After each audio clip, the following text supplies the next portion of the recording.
All right. Hey, ladies and gentlemen, 2022 is here. Morphin Metacast is kicking it off right. What is going on, Prime? Guten Tag, mein dude, and konnichiwa, bitches. Happy New Year, sir. And the same to you. Same to you. Yes, we've made it. We made it a whole year. 2021, long as hell year as it was and stuff. Since the last show, apparently there has been like so much news and stuff, including today, where even at the beginning of 2022, stuff has dropped. So I guess starting out, finally, Netflix has given us Ultraman Season 2 trailer.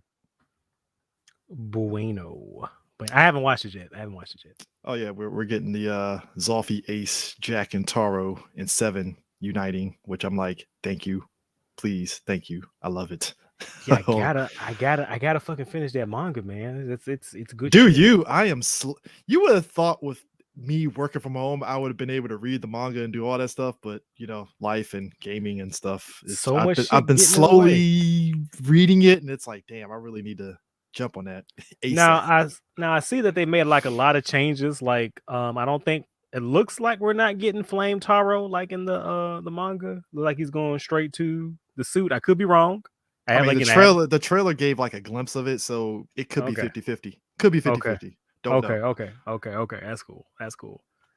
So I can't wait. I really like this show. I really like that manga. I mean, I like it way better than whatever the fuck Marvel's got going on with their fucking Ultraman comic book. We're not talking about that. I mean, that shit does not exist. It's like, look, I get some people that like it. That's fine. It's just I'm kind of so in the middle where I'm like, I'll read it when I feel like it. I'm just not invested in it at this point. I mean, it's just like it's something missing. It's like it's just to me, Ultraman just so seeped in cynicism and postmodernism doesn't feel like Ultraman to me. Yeah, it's like the wonder and all that stuff is kind of lost. Yeah, it's all just got like just Dwyer, and like what really gets me is like a lot of it. Not a lot of it. Some of it seems so I don't want to say pretentious, but it seems so self-important or self-impressed. You know what I mean? Mm-hmm. Yeah. Anyway, that's a discussion in and of itself. We're not gonna. I don't want to get there. Shin Ultraman finally got a release date, and ooh baby, May 13th this year is coming, and they put out a new teaser, and it looks dope. And I mean, we already saw the suit for Shin Kamen Rider, and it looks pretty dope. Oh, and speaking of, they just put out the picture. There's going to be 1 and 2 is going to be in the movie. Even better, man. Do you think so? Is Shin Kamen Rider kind of like going to be basically a better version of Kamen Rider the first, basically, or that's what it's looking like? Because like you saw that trailer that came out that was just like 1-for-1 a recreation of the original opening theme. Dude, I lost my shit. I was like, oh man, my god! I marked the fuck out. I watched it. Everything. I'm like, oh my god, yes. When that shit dropped, I know I watched it at least 12 times that minute, that moment it happened. So and Hideki Anno, I have a very complicated relationship with that man. We all do, Prime. We all do. And it is noted. You think we're fucking tokusatsu weebs? This motherfucker is a ginormous toku weeb. So like he loves Kamen Rider, he loves Ultraman. So like, I mean, you can just watch Evangelion and know, oh yeah, this nigga like Ultraman. So yeah, of course. And you look. Whenever like, 3BG does Evangelion, we're getting you on because I think all me, you, D, and Eris will all like start like having our grievances with Evangelion, which is what starts our love-hate with Anno. It's like, fucking Anno, god damn it. I know, right? I said it's just like that joke I had on Twitter. Like, I'm glad that he's paying it forward because he sure ripped off a bunch of shit Ultraman for Evangelion. It's like, you're lucky I like Shin Godzilla, sir. You're lucky.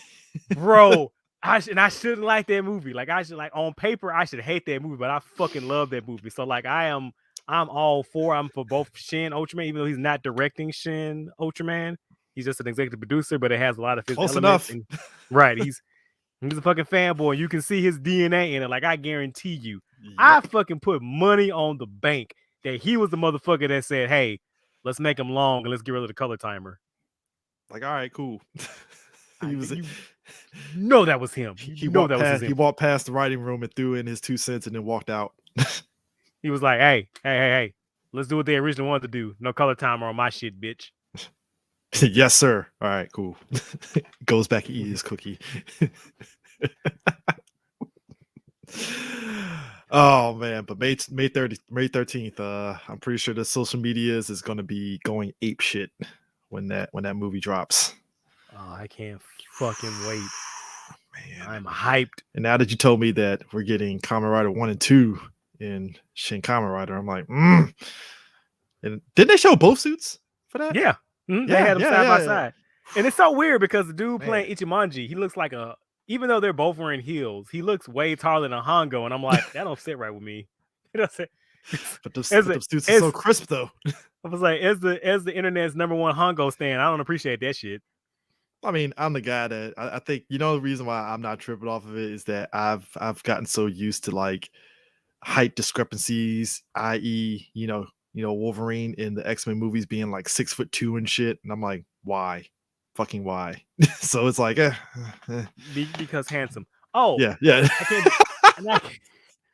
And I can't believe we just walked straight over there. So you mentioned Kamen Rider the first. So it was also announced, or the company teased, the company Media Blasters, who originally released the first DVD in America.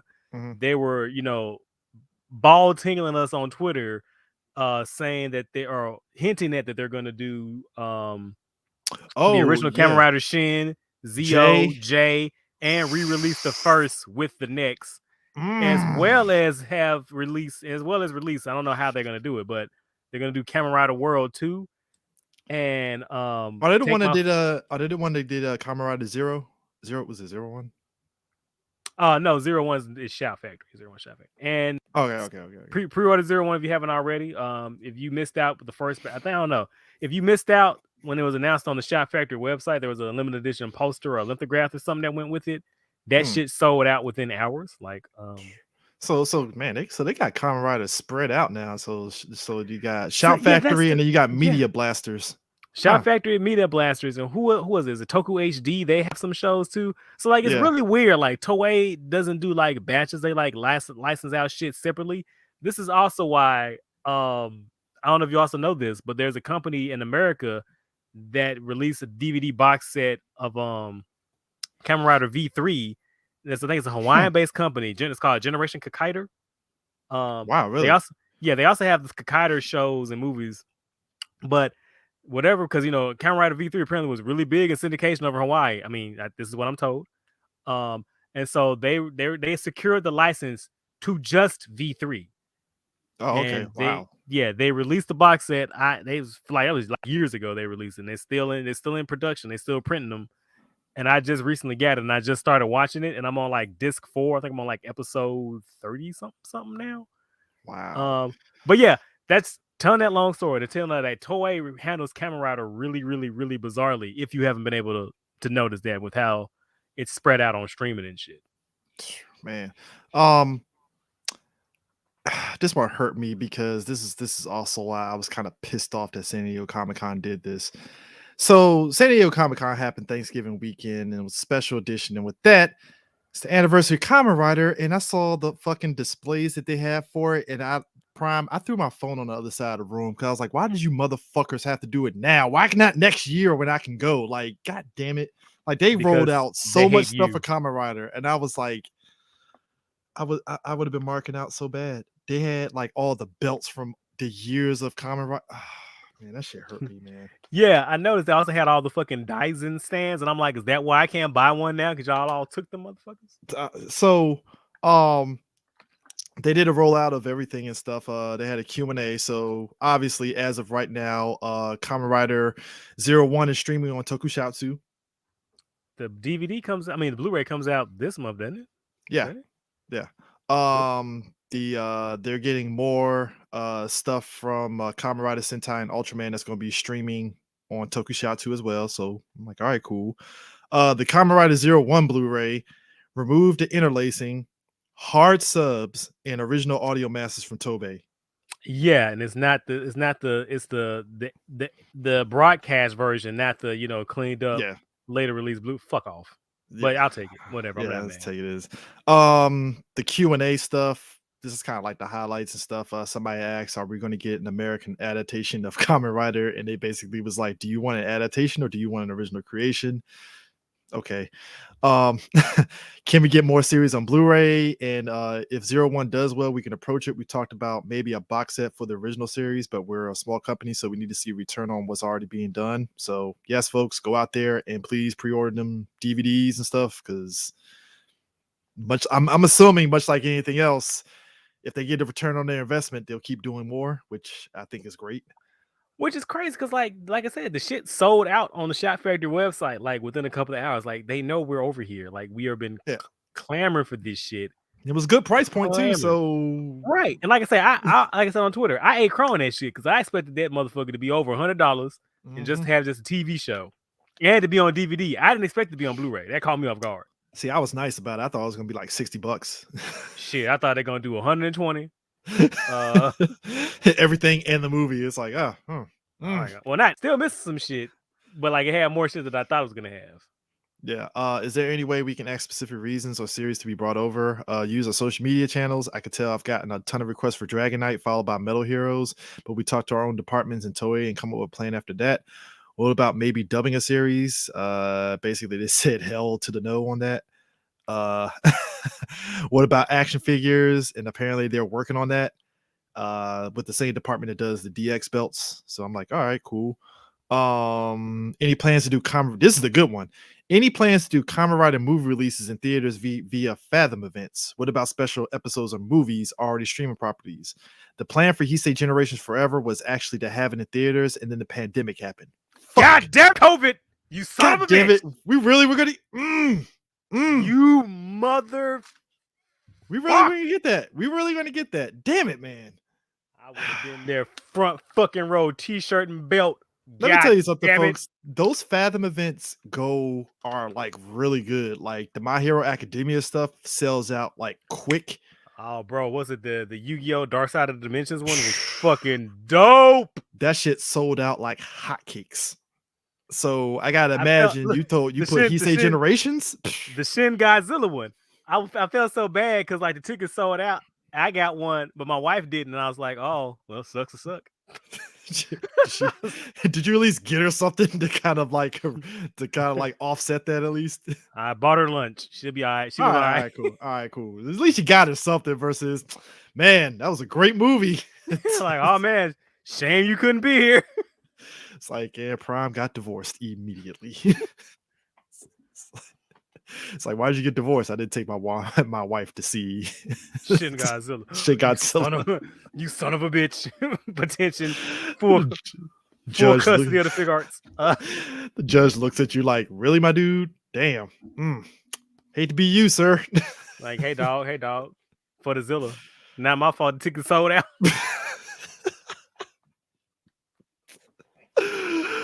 Oh man. So yeah, last year was a thing of a certain thing called NFTs, and so the first lingering of NFTs happened during what was it, the Hasbro Fan Fridays. There was like a tease of with that fucking black Megazord. Yeah, the Black Megazord NFT, right? So everybody, and I'm glad we all came together as one and basically said, "Fuck you, Hasbro, and your NFTs." That was excellent. No, I didn't really see anybody like supporting NFTs on that end, so I was like, "Thank you." I saw a couple of questionable tweets, and I'm like, you know what? I'm gonna let you have your moral dilemma. I'm sitting this out. Whatever, dog. It's the Larry David dilemma right there. Like, all right, fine. That's what you. So apparently, there's a company that came out recently that said announcing PR NFTs, and I was like, "Fucking Hasbro." Right. Well, turned out. Thanks to Sharp for this one. He said, "Correction, it's not Hasbro, it's Toei." So they said that they have a license with Toei to do Kamen Rider and Super Sentai NFTs. So I'm like, so wait. It's not technically. It's not. Oh, Power it's real Rangers. D. It's real D. It's Toei. Oh, it's totally fucking real.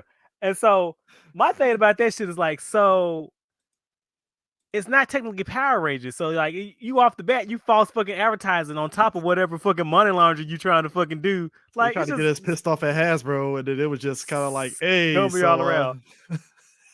If my thing about this is like, hey, you don't have to work to get us mad at Hasbro. They'll do it them damn selves. How dare you? How dare you, sir?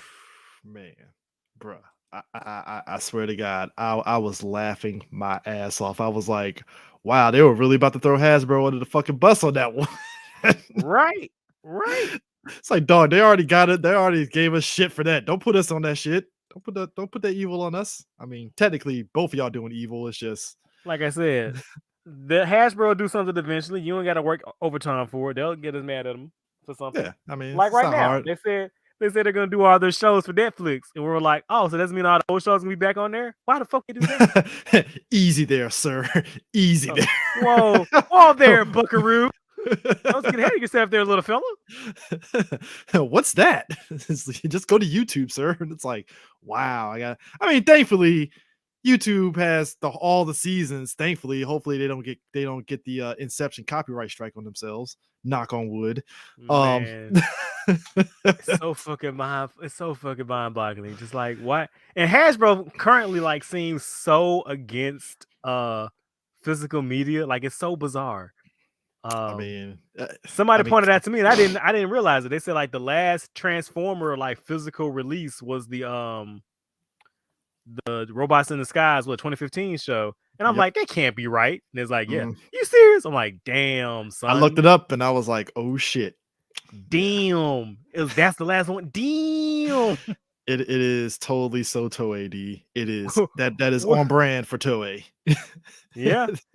Was it what Toku Joe say? It's always morally right to pirate Toei shit. Exactly, you know. Fuck them. Like, Fuck them. That's why.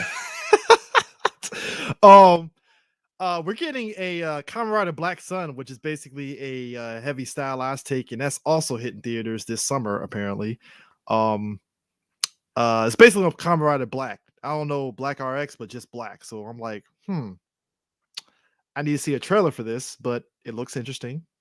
Yeah, it's like it's in the same vein of like Shoei adjacent, like the First, the Next, and Amazons. So it could be cool. Yeah, suit looks interesting. I dig it. I'm all in. I love it. It's like, I don't know. It's weird. It's like, it's kind of like when we talked about last episode. We talked about the Legend of the the White Dragon. I don't know if did we talk about the trailer? I think we did. Did we? We had to.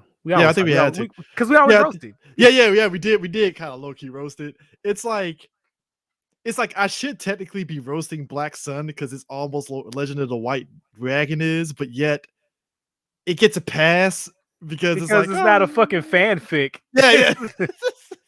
So it's like, all right, fine, cool. I was like, I'm all right with the license holder doing the edgy fanfic versions of their shit. Just like JDF, dog. Fetch has left the building. It's not coming back. Don't get it twisted. Gone. I want to watch Legend of the White Knight Dragon. Don't get it twisted, but it's like I want to watch it. I'm going to critique it as objectively as I can. I'm going to watch CJ's watching of it. How about that? It's like, am I going to bite the bullet and pay for it? Probably, maybe. I mean, you know.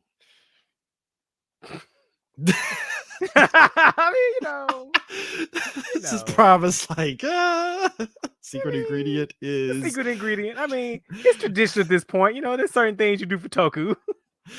Is it Toku? Is this America Toku? Is that what White Dragon is? It's America Toku. It's America Toku. Dog. I mean, it's a notch above Tattoo Teenage Alien Fighters.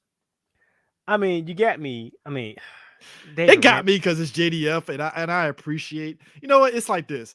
As much as I give shit to it and stuff, it's one of those like he pulled the Thanos. Fine, then I'll do it myself because nobody is listening to me, and I'm like, you know what? I admire that, sir.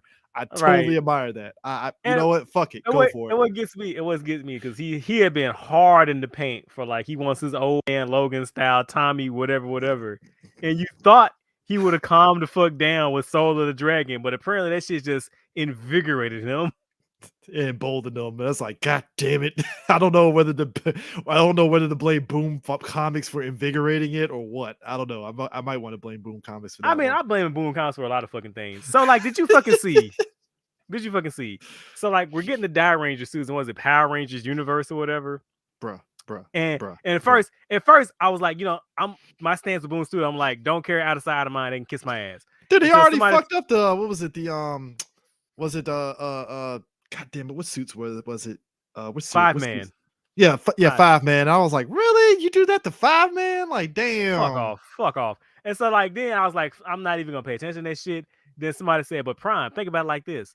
If they do the Die Ranger suits, then that means they can probably license them out. And we get Lightning Collection figures. And I was like, that's dope. That's dope. I was like, I can just ignore the fucking comic. But then they revealed that the Red Ranger is a woman, because this is the first time Boom has ever had a female Red Ranger. We just had one in the 1960s Rangers that was like, a Red Ranger. This is totally not. This is totally Samurai. not the seventh. This is totally not the seventh time Boom has done an OC Red female Ranger. What are you talking about? Samurai. I saw that shit and I was like, damn. So I can't even get a fucking Lightning Correction to Ryu Ranger? You sons of bitches. You guys gotta fuck up some shit for me. How dare you? And bear in mind, it's not because, she's a woman. It's just, it just feels so like, it's not even like the earned kind hollow. of like. No, it's just fucking hollow. Like, they don't even believe this shit. They just doing that shit to like, just to be fucking, to be air quote different. Like, fuck off. Fuck off. But you know what? You know what? Silver lining though? Power Rangers is finally released from the grip that is Nickelodeon. I'm happy. I ain't gonna lie. Yeah. I'm happy as shit. So like, look, I'm giddy. Thank you. Look, thank I'm you. Not lying. I am so far behind on Dino Fury. Like, I am so far behind. Well, spring this year, the second half of the season kicks off. So I'm like, all right, cool. On Netflix. So maybe now that it's on a streaming platform, maybe now that it has an entirely different model, so they're free of certain restrictions of broadcast TV. No breaks. No breaks. And it's on Netflix, so that encourages the binge model. So maybe the storytelling will be more stylized. I say that, but then I also remember these are the writers who constantly tweet about how hard it is to write. So it's like, I mean, we really need to start defunding these writers from coming onto platforms and talking. Just write. Dog, just write. Shut up. Shut the fuck up. Like, when they said, like, what kills me is the fucking Q Ranger comment where they're like, oh, it's really hard to like tell a story with 12 characters. That's interesting because Japan literally just did it. Like, what are you saying? Are you literally saying it's hard to write? Like, is that what you're saying? Dude, it's just as egregious as like when I'm like so 50-50 on Star Wars news and stuff, the movies and stuff, where it's like, I know it's not Disney per se saying this. I know it's the people writing it, where I'm just sitting back like, all right, two women kissed. Why did you have to write an article highlighting that like it's a thing? And I'm pretty sure that was not Disney per se saying that. This is you just writing it like it's some big deal. And I'm like, no, I am so tired of these creatively bankrupt motherfuckers. Like, Superman and Lois is one of my favorite shows right now. Great show. Love it. Love that show to death.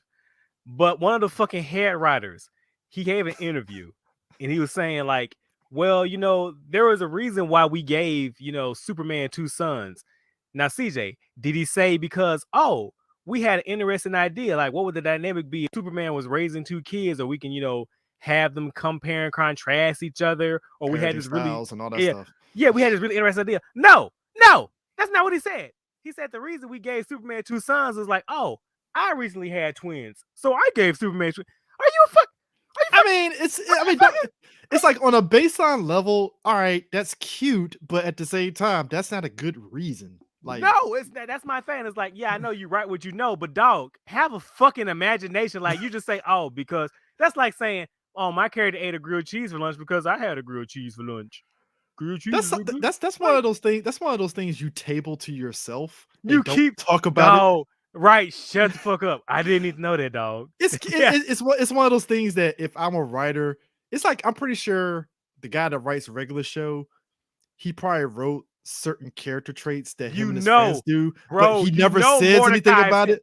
because he doesn't say it, but you know Mordecai is him. Yeah, it's You like, know all right, it's cool. him. I'm fine with that. I'm fine with that because you can kind of like, all right, maybe that is the guy that wrote it, and I'm fine with that. Like, but I don't need you Because he to doesn't tell say me. this shit. He has to come out and go, well, my idea was just to model him after myself because I'm intelligent and creative. Do you like me telling you these events as they happened in real time? It's like, no, I don't. I No, don't. I I don't don't. enjoy that. I want to. Anyway, I'm about to Anyways, breathing exercises, my friend. Woosah. Woosah. so Brian Goldner, Hasbro CEO, he died recently, and R.I.P. yeah, Hate RIP. sucks. That sucks. Yeah, very Thoughts sucks. And thoughts to his family. no pun intended. Chris Cox is the new CEO When I of. heard that shit, somebody posted it on Facebook, and I went, well, that's fitting for the CEO of Hasbro to be named. I mean, I mean, real life is stranger than fiction. That seems so appropriate. if you know him, I saw a lot of people tweet about him and stuff. He apparently has been doing good things for Wizards of the Coast. Magic the Gathering, which I mean, Magic the Gathering is a huge thing in society for years upon years upon years. So I used to be a Magic player, so yeah.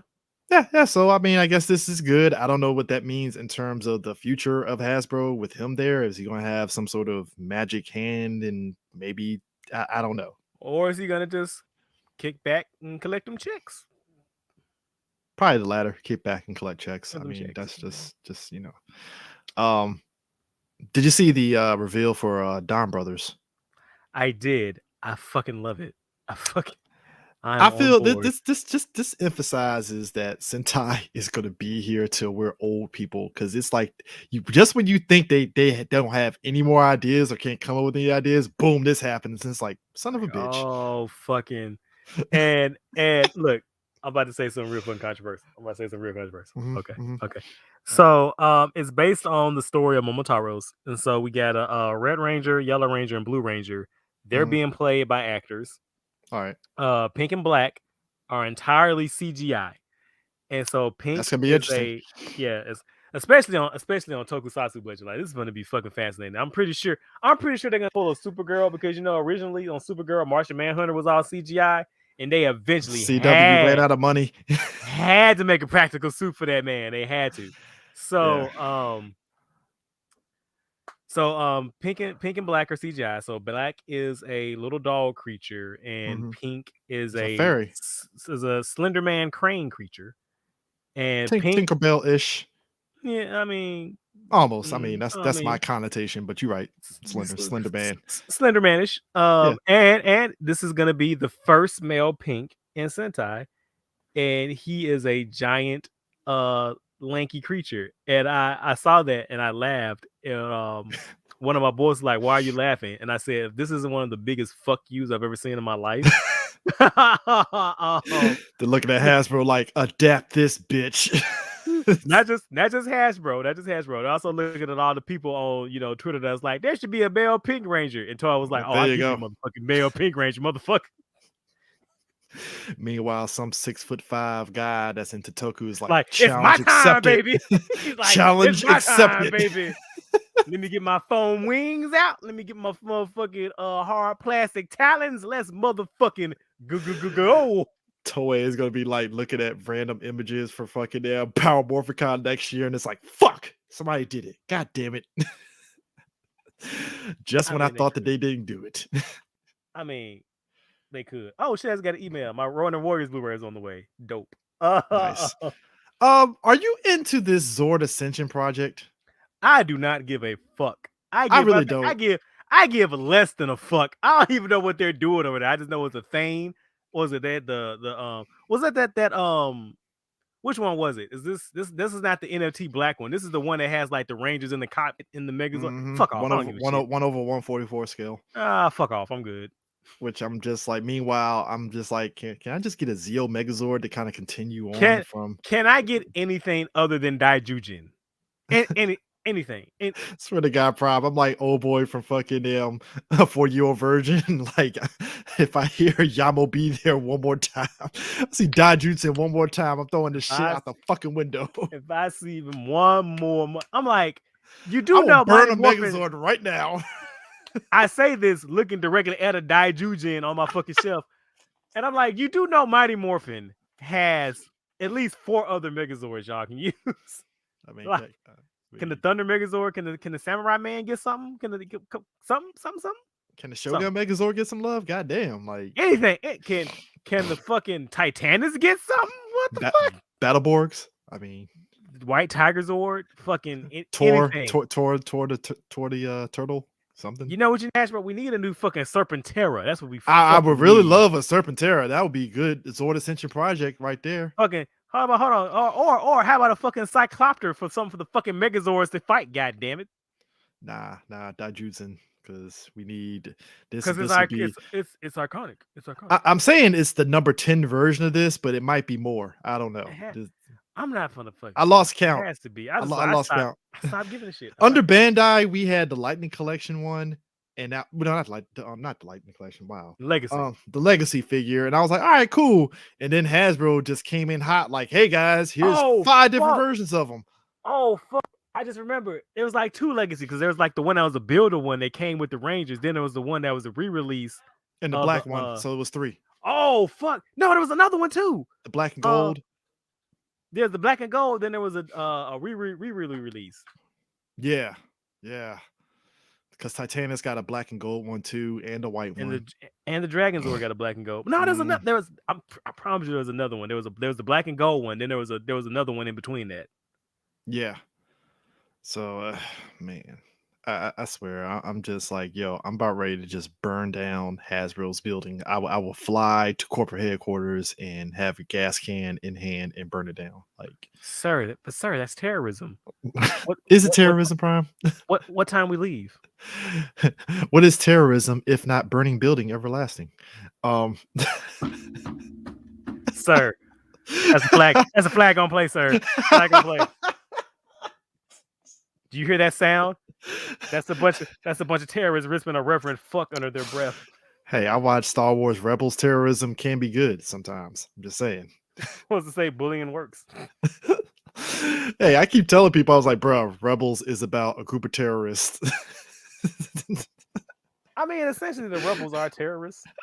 We don't frame it as terrorists until you really peel back and look at it. I was like, they are terrorists by definition. I mean, you know, to be fair, the state is run by xenophobic races. So, you mean, hey, look. This is why I love Rogue One, because it's a bunch of terrorists going to the actual headquarters and burning down shit. No, my question is, like, you know, a lot of those stormtroopers that y'all shooting, some of them aren't for the cause. They're just collecting paychecks, or they've been fucking conscripted. So it's like Frank is out there almost got an hour left on the shift, and all of a sudden rebels want to fucking invade the fucking ship for some fucking plans and shit. Right. He on his last fucking rotation, like, oh man, I finally I'm gonna go home, get my GED bill, get my fucking GI bill. It's like, hold up, is that an X-Wing coming through the oh no. Is that an X-Wing? Fuck. Is that 6 X-Wings? Fuck. Oh no. Well, there goes my pension.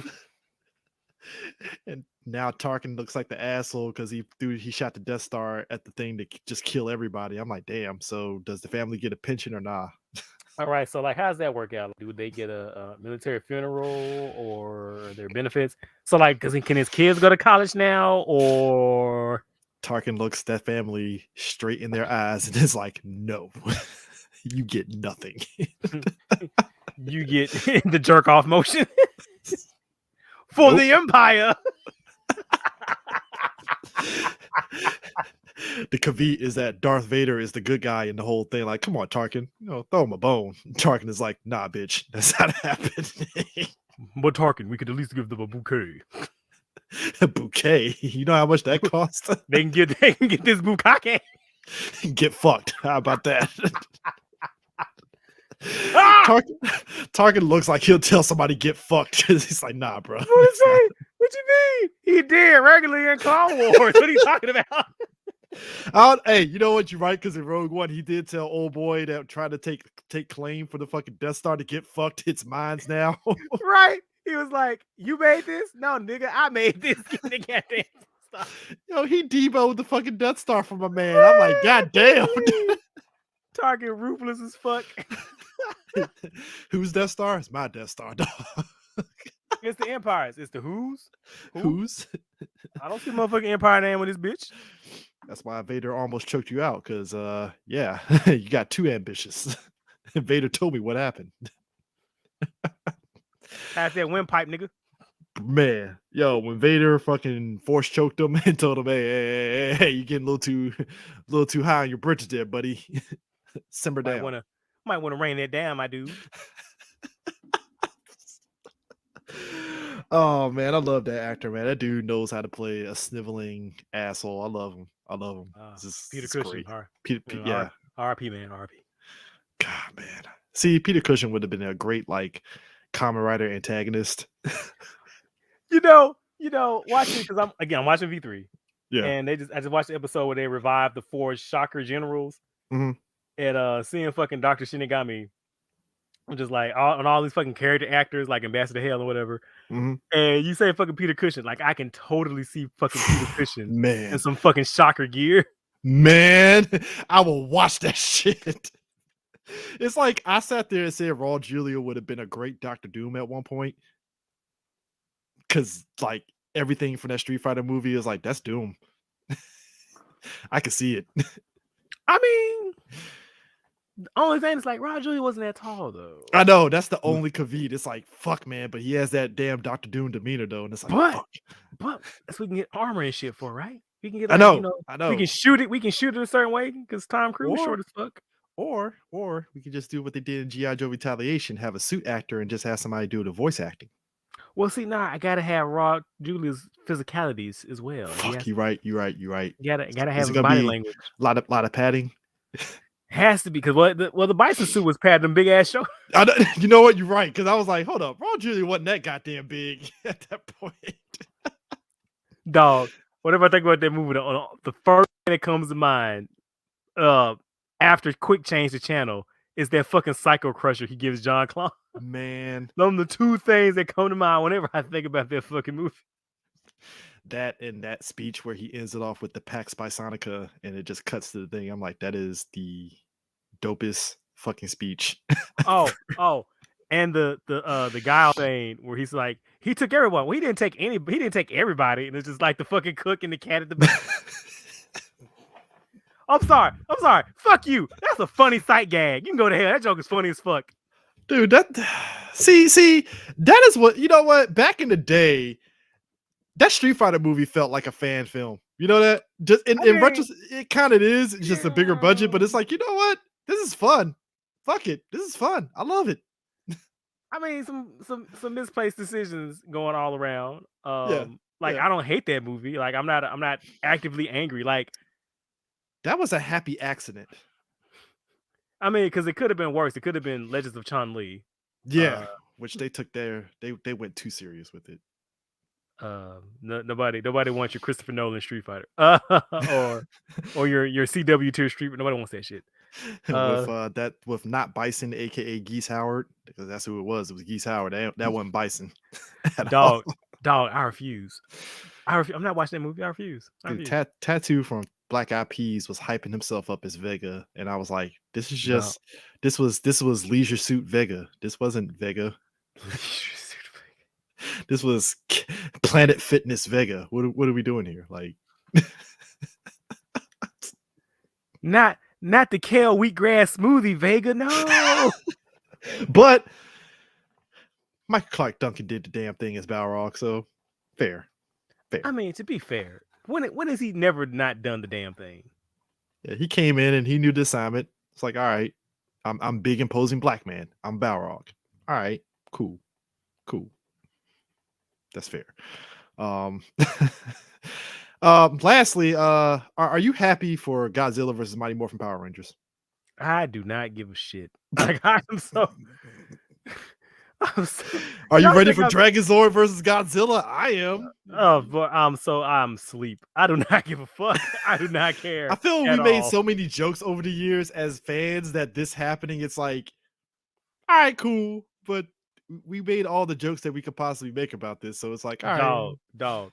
After Power Rangers Justice League and after Power Rangers Ninja Turtles, I do not trust Boom with any fucking crossovers. I'm so good. I'm super straight. At this point, it's like Power Rangers. It could be Power Rangers. It could be Power Rangers and Avengers, and I'd be like, yeah. No, I do not care. I do not care. I don't care. Even though that's an easy layup, it's like it's gonna be like some shit that could be told in like 2 issues, stretched out to 6. They're gonna have some fucking Hickman shit. I guarantee fucking to you, they're gonna have a combination with Mechagodzilla and the Megazord. They're gonna fucking combine. That just reminds me of remember that the fan battle where it was Mechagodzilla versus the Megazord. And the Dragonzord tagged in, and it was like, "Hold up, that's not fair. You can't do that." It's like, technically, you can. I mean, well, what if we wear the Dragonzord like armor? That's just an accessory. That counts, right? Yeah, it's accessory. It's accessory, which is exactly what happened in the death battle. It's like, yeah, it kind of counts. It counts. It's a weapon. It's an arsenal.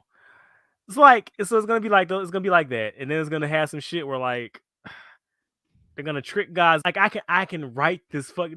Rita's gonna trick Godzilla to come to Andrew Grover. She's gonna try to control Godzilla. Like I can write because them with the oxygen weapon. Right, like I fucking like I know, right? They're gonna have references to that shit. There's gonna be a fucking variant cover that has a pterodactyl dinosaur fighting Rodan. It's gonna have a fucking gonna have a fucking cover with Jason on top of Godzilla's head or in Godzilla's fucking fist. It's gonna be fucking Walter Jones variant with him doing it's Morphin time, and in the Mastodon, and it's gonna be like good, But there's gonna be a Godzilla Ranger. Mark my fucking word. Write this down. Write this fucking down. There's gonna be a goddamn Godzilla Ranger. Who's gonna be the Godzilla Ranger? It's either gonna be some OC Do Not Steal, or they're gonna give it to a power up as Tommy. Tommy's gonna get a Power Ranger. He's gonna get a Ranger up for him because that's what you do. He's gonna probably get fucking Godzilla armor. Like I can write like it's gonna be fucking lame. It's gonna suck. How is it that we somehow wrote a better story than what we're gonna probably end up getting? Man, it's gonna be fucking garbage. I don't care. I don't care. And like, do you know how hard you have to work for me to not care about Godzilla and Power Rangers, to not care about Godzilla and Power Rangers together? You have to really try. You have to actively. I mean, this is like you said. This has been years of them doing that with the crossovers. That it's like, whatever, dog. I mean, whatever they want to do. I mean, it is what it is and stuff. Not getting my money. I'll tell you that right now. I don't. Yeah. So, Kamen Rider O's is getting a 10th anniversary movie. Yes, awesome trailer.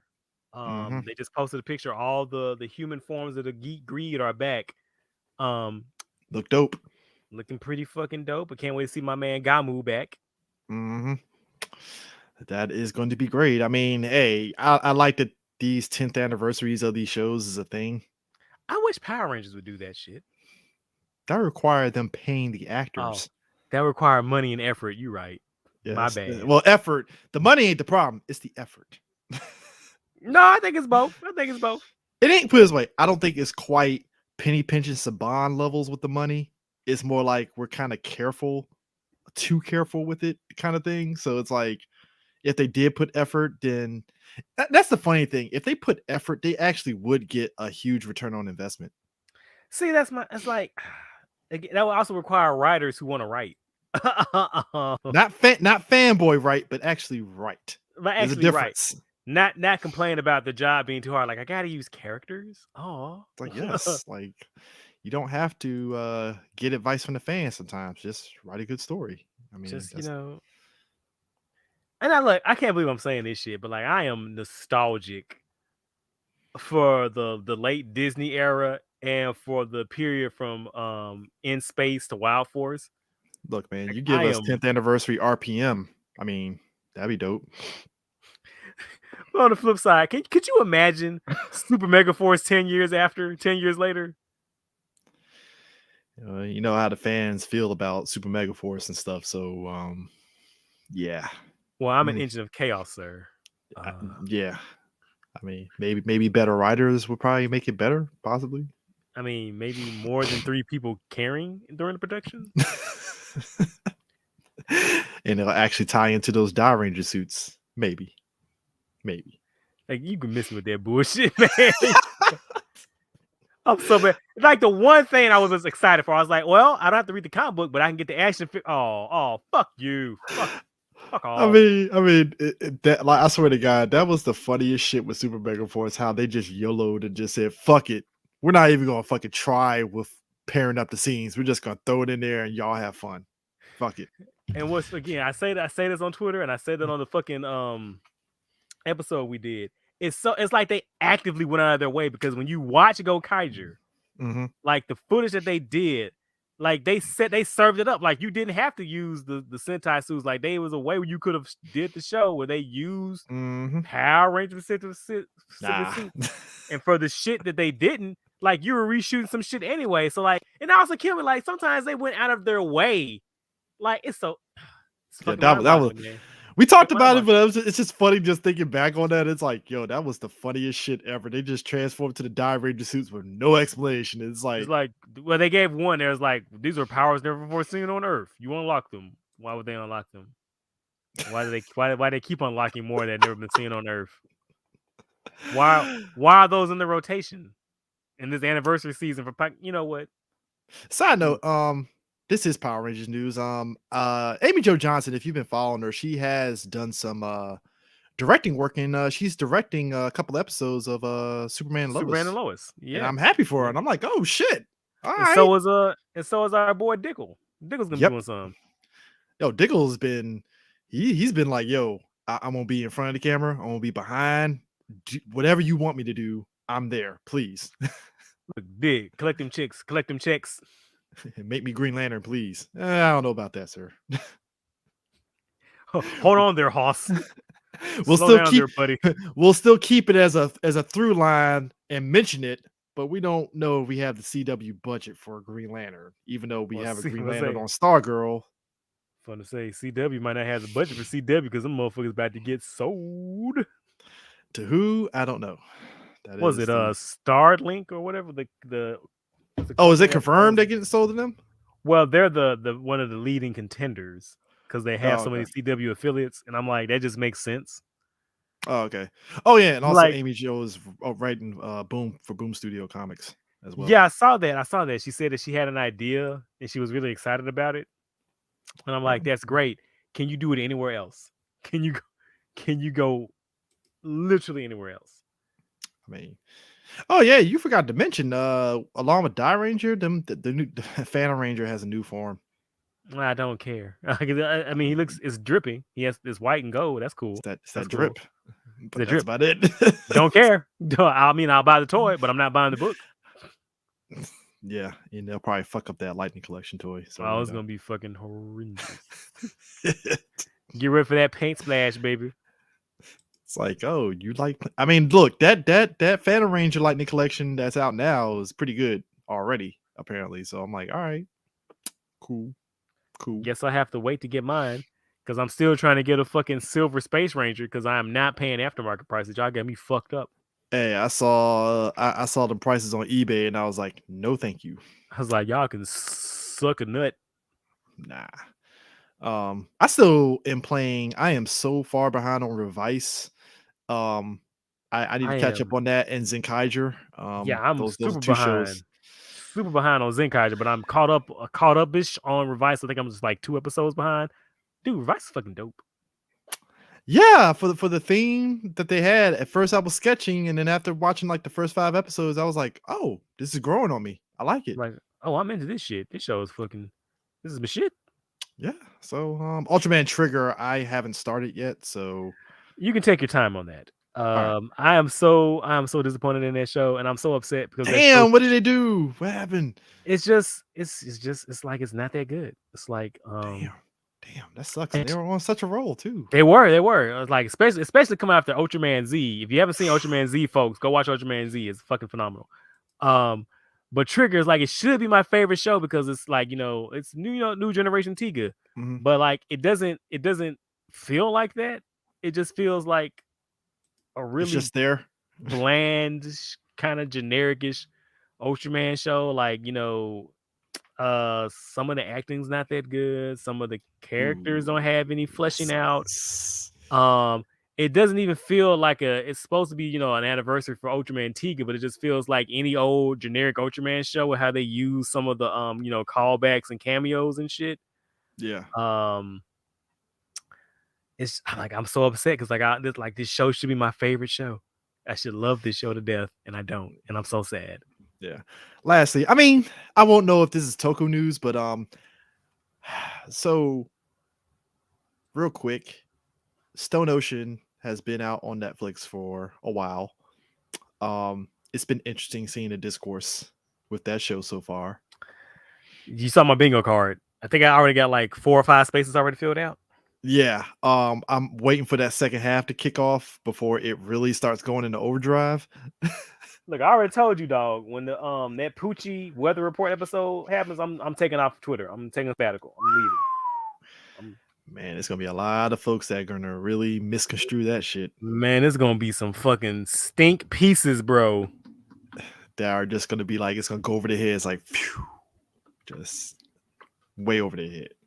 So, but thankfully, I haven't seen the Foo Fighters as non-binary. I haven't seen that yet. Thankfully. Oh, you know it's coming. It's gonna happen. It's happening. Not knock on wood. But I'm liking it though. I'm liking it and stuff. So I'm like, all right, cool. I'm liking that the ending theme is Duffy. They use a Welsh singer for the ending theme, and I was like, I thought it was gonna be different, but it works. I mean, I would have loved to have girls just want to have fun or rich girl, but I'll take it. It doesn't have quite the pizzazz as Freaking You like Golden Wind did, but hey, it works. Could you imagine if Freaking You was the fucking ending theme to Stone Ocean? Dude, I was already laughing my ass off as a Jodeci fan when that shit played at the end of Golden Wind. I thought niggas was trolling me. I was like, that's not the fuck off. Nah. When I saw that shit, I fucking died. I was like, bruh, out of all the goddamn songs, Freaking You to an already borderline gay show, which is great, but still it's like, man, for a show that's already on that borderline, you chose quite possibly a very apt song for this. I'm just fine like, with this. that song does not fit that part at all. Like, what the fuck? And yet I was laughing my ass off at the reaction videos of people that legitimately were like, really Freaking You? And also some of them were showing their age because they don't know who the fuck Jodeci was. And I was like, wow, like you're making me feel old. I know who Jodeci is. Like, man, we are fucking dinosaurs, bro.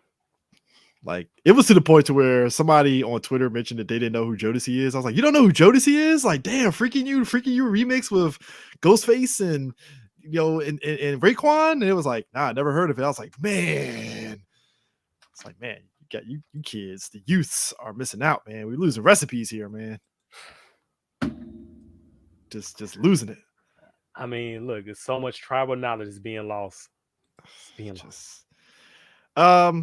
So speaking of which, Kamen Rider W, that is the show that we're talking about. Did you watch this show when it first came out way back in 2009? Yes, I did. It was one of the shows when I was watching as it aired. So you watched every episode as it came out. Wow. Yes, I did. Oh, so what was your first experience with it like? During that time. So when it came out, it wasn't the first show I was watching weekly. Shit, I haven't watched the Kamen Rider weekly for a while at that point.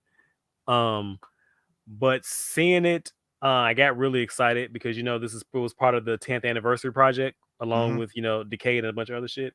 Yep. And so like I like the aesthetic. I like the premise.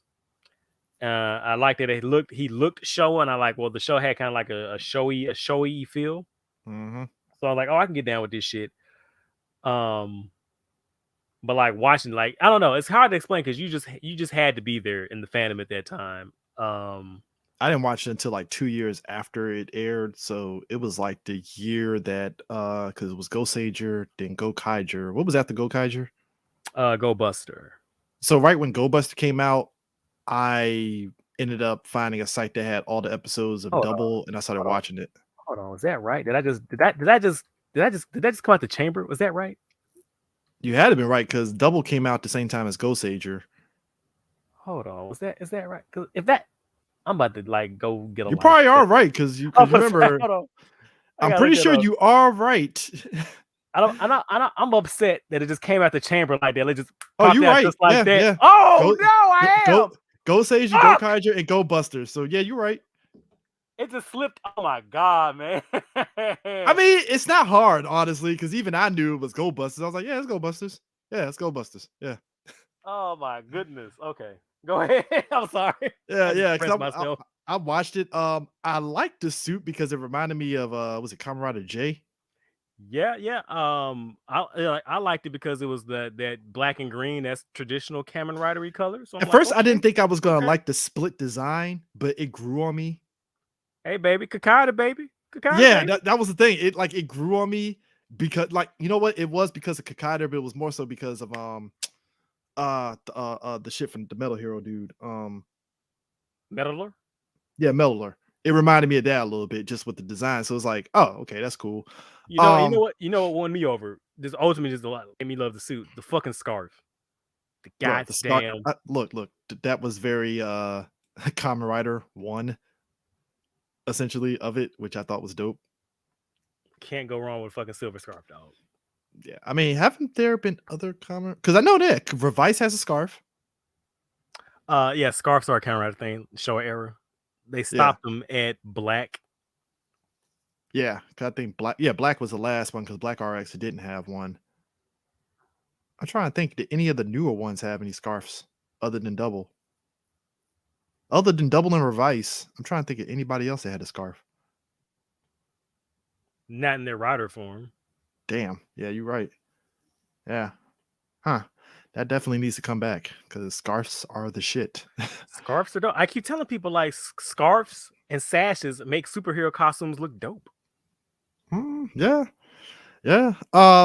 The whole basis of it is the two Kamen Riders, Philip and Shitaru. One of Shitaru is a detective that worked under was it Sokichi, I Yes, believe. Kokichi Norami. Yeah, Narami, who which threw me off Noru. because I Noru. remember Narumi. yeah, Narumi. Narumi. And what threw me off is because I remember seeing Kamen Rider Skull, right? And now correct me if I'm wrong. Kamen Rider Skull is pretty much canon within the Double universe, right? Correct. Okay, all right. Because the movie kind of threw me off, and then somebody was like, "Oh yeah, it's actually a prequel to what happened that led up to the beginning of this show when he got shot."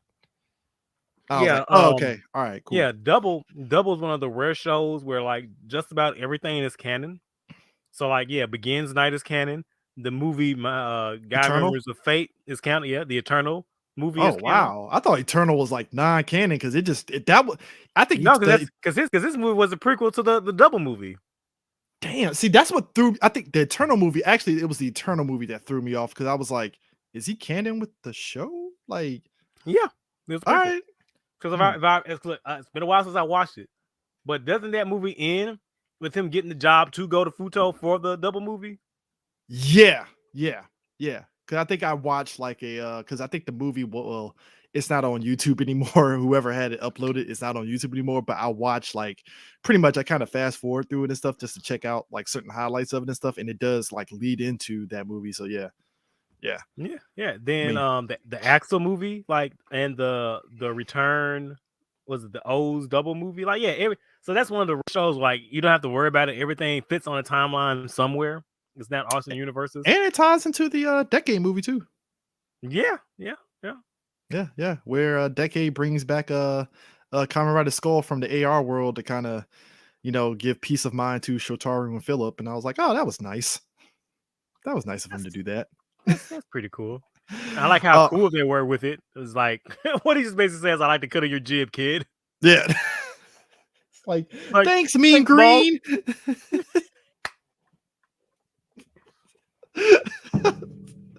for the kids, Mean Green was a football player that played for the Green Bay Packers. He threw a shirt to a kid. It's an old Super Bowl commercial. If you watch cartoons, you've seen it parodied. Oh yeah, plenty of times. That's Only thing missing was Skull throwing like a scarf at Philip, like, here, kid. Speaking of Skull, easily one of my favorite Kamen Rider designs. Bruh, my man keeps the fucking fedora, and that shit looks fucking tight as shit. I don't give a fuck. Shit. Clean as fuck. Yo, the fact that he throws the shit in the air, henshins, transforms, and then catches it and just puts it on and just fits it on there. I was like, yo, that is clean as fuck. And I'm not even a big fedora person, but I was like, you know what? I'm cool with this. I love it. Not gonna lie. For that period after that shit, I bought a fedora.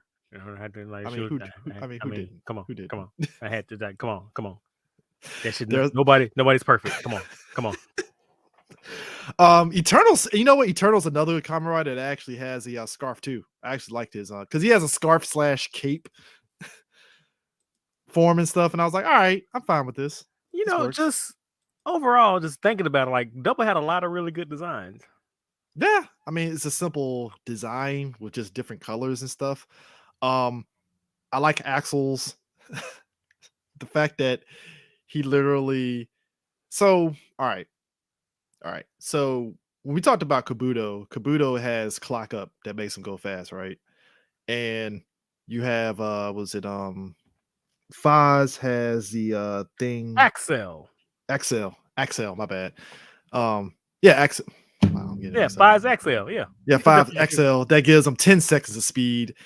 And Kamen Rider XL actually has it to where counts down, was it 30 seconds? He has 9. Well, he can 9 only seconds. do the speed burst up to 10 seconds because that's the episode he had to he had to go on a dirt bike to clear the time, and in 10 seconds. Yeah. Old girl was like, yeah, you cleared the time. Turns out he didn't clear the time. It was like 10 seconds. It's supposed to be 9 seconds, but she just said, fuck it, throw him a bone, give it to him. She was like, she's like, fuck that nigga, I'm bored with him. She's like, but he could die. You're like, oh well. If he dies, he dies. He dies. I'll tell you. At that point, it ain't my motherfucking problem. But my thing was like, what was the point of testing them then if that was the case? Stride, she doesn't give a fuck. She's the original OG Lady Stoneheart, just out for revenge. She don't give a fuck. She don't care. Like anything that's going to push my agenda. She is the arbiter of a girl boss gaslight gatekeep. It's the girl boss of the good kind, where it's like, you know what? I understand. But why she though? I allow it. Maybe it's just my bias. I mean, she was letting a lot of shit fly. Like, all right, I'll allow it. Fine, fuck it. I mean, because she did save Philip from death by literally materializing back in the data and stuff. Which, spoilers, Philip turns out he's just a data form of the was it the Sanaki family's son that got killed?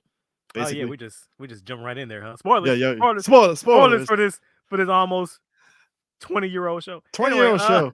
Yeah, Philip is like the mysterious child, and what we find out is that what episode was it?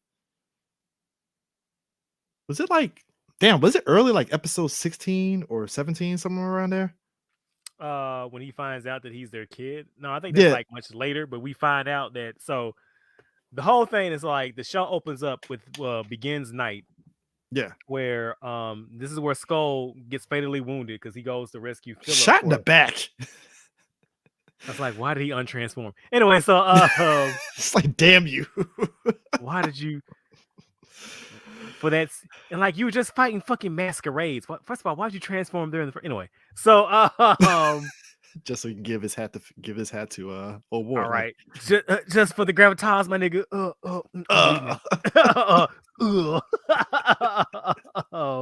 The year to Geechee is over.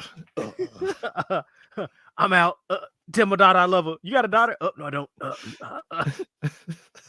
So hold on. Back to that shit. So how come Shotaro worked with this nigga for years and didn't know he had a fucking family somewhere else? It's like, you're a horrible ass detective in training, aren't you, man? Man, you garbage. First of all, you garbage for not knowing that. You garbage for not telling your fucking protege. It's like, nah, man, I don't need him up in my daughter's guts. So that's not happening. It's like, oh, There was no fear of that. No None of that fear. happened. None of that at all. Absolutely none. Absolutely none. So the show opens with them going to rescue Philip, who's lost his memories, Mhm. and he is part of the organization of the show called the Museum. Yeah. And the museum's whole goal is they want to transform people using Gaia Yeah. memories, which Or USB flash drives, which is quite possibly, we talk about Ranger keys from Gokaiger, the coins from O's. This is another one of those gotta collect them all gimmicks where it's like USB drives. All right, I mean, cool, it's cool. fine with me. It's fine with me. And so they want to, rule over humankind and rule over man and transform mankind with the Gaia memories and turn them all. Well, control the monsters called dopants, and they're called Mhm. dopants because they inject USB, so they're doping. You get it? Into You get their it? Dope. arms, into the Yeah. veins, bam, or into their necks. Or Take into whatever. their foot, wherever the port can go, any wherever it can go. So The they go drug to rescue him. allegories are so strong in the show. I couldn't tell. I really couldn't. What the monsters called dope fiends. I really didn't notice. I really didn't notice the drag allegory there. Fucking Nino Brown is like, yo, this nigga spitting. Like, Fucking Smokey coming, y'all. got any more of that? Got any more of that? That sugar guy memory there, buddy. man, look, don't let America try to adapt this shit because it really will be on some New Jack City shit. And it's like, wow, I didn't know Kamen Rider Double could be adapted so harshly like this. This is insane. I was like, can you imagine? I know we shit posted about this. Could you imagine they do like fucking Kamen Rider Double on HBO? Man.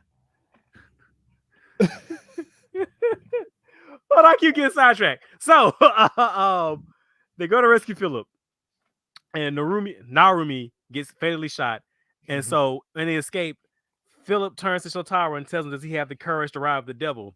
And shows the memory driver. And so they transform the double and escape. So years later, they're living in the Fudo, where Shotaro's working as a detective. And Philip can access the Matrix.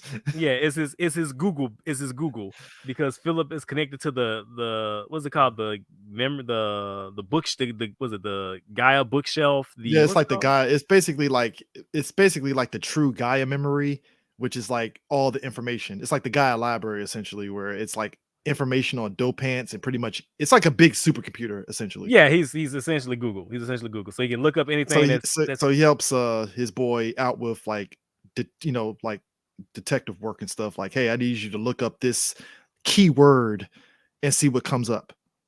Right. And he'll look up keywords and be on like he'll literally use like a chalkboard and be writing up keywords and look up different things. And I'm like, oh, this is actually pretty interesting little gimmick that he has that works, Right, it's pretty dope, So then one day Narumi's daughter comes up and is like, y'all, yeah, I'm his daughter. I own this building. You niggas gotta get the fuck out. Episode 1 off rip, and it's like, yeah, this deed here, get the fuck out. You're out. Yeah, done. That's my name. This is my place. And so in typical hijinks, what? Right. And Sir Hijinks, she finds out that's what's going on in the city is with the dopants and shit. So she's like, well, I guess I'm gonna be the boss of the detective agency. You all work for me now. What? We don't work for you. You talking about? That's what you think. Oh my god, man. Yeah. And look, I like the narrative aspect of the show, like the first 2 episodes being very closely connected and such, because it goes from they destroy one monster and old boy gets eaten by a fucking giant ass fucking dinosaur at the end of the first episode. And I'm like, well, that kind of escalated pretty goddamn quick. Like, all right. Well, a lot of that happens in Double. So like what I really like about the show is that it really leans hard into like it's a Toku detective, this thriller noir-ish thriller. So it has like a lot of those different tropes, the detective agency and the fucking sad saxophone music. Yeah. I mean, get the it's not quite big O saxophone, levels, but almost close to it. You can't get there. They joke that Shotaro wants to be a hard-boiled detective, but everyone calls him half-boiled because he still has a big heart. It's like you're not quite edgy enough, so Yeah, you're nah. not quite Dick Tracy yet there, buddy. You're not punching anybody. Well, I mean, he is. He's kicking people, but close enough. Wearing a scarf and looking fabulous while doing it. Yes. So, what do you think of all them fucking vests he was wearing throughout the show? Man, look, that guy has he has so many vests, it's ridiculous. Like, it's insane. And I'm not even a big vest wearer, but I mean, I watched the show and I was like, why do I not have vests with suits? Why is this not a thing for me? Right. Like all them shits was branded wind scale. Which also the city plays a big part in this because it's a windmill city. Yes. So they really lean into that motif of the wind. That is the background city. Was it Futo? Futo. Yeah, and it's and just like Gotham, it's just as much a character in the show as anyone else. Which hits it nail on the head and stuff.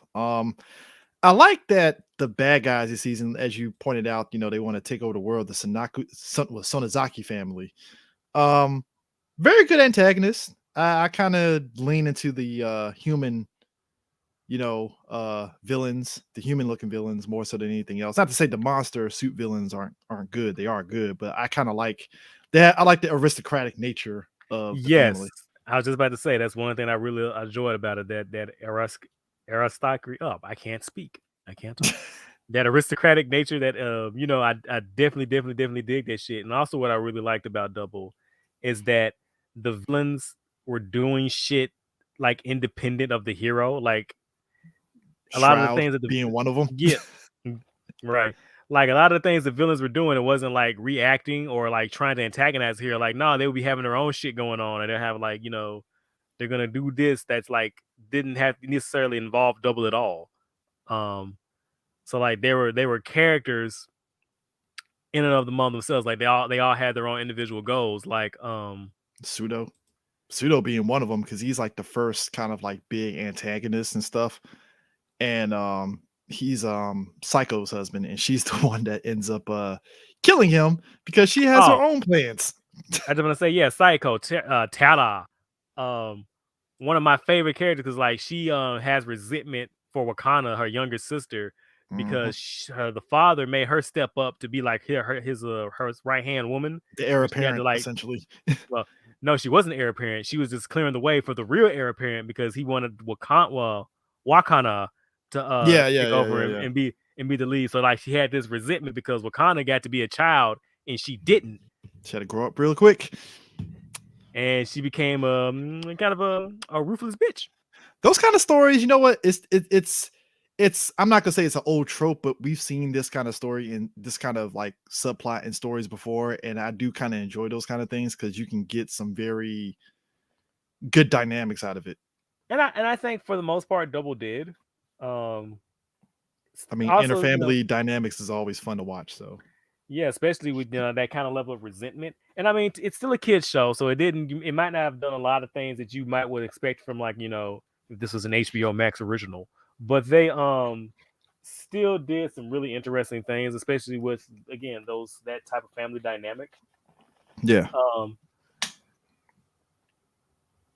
And especially like her growth, because like Psycho goes to kind of like a ringer, and like I remember when the show was airing, like everyone really liked Nazca, Kiliko. Yeah, I remember seeing a lot of people talk about that because at that point I didn't like watch the show yet, but I saw a lot of people really like lean in her direction a lot, and I was like, oh, okay, it's something I look out for when I watch it. And then I watched it, I was like, oh, I kind of see why, but Psycho seems like she's the better one. So why is nobody talking about Psycho again? I'm sorry, who's Psycho? Oh, Psycho, Terror. I'm sorry. But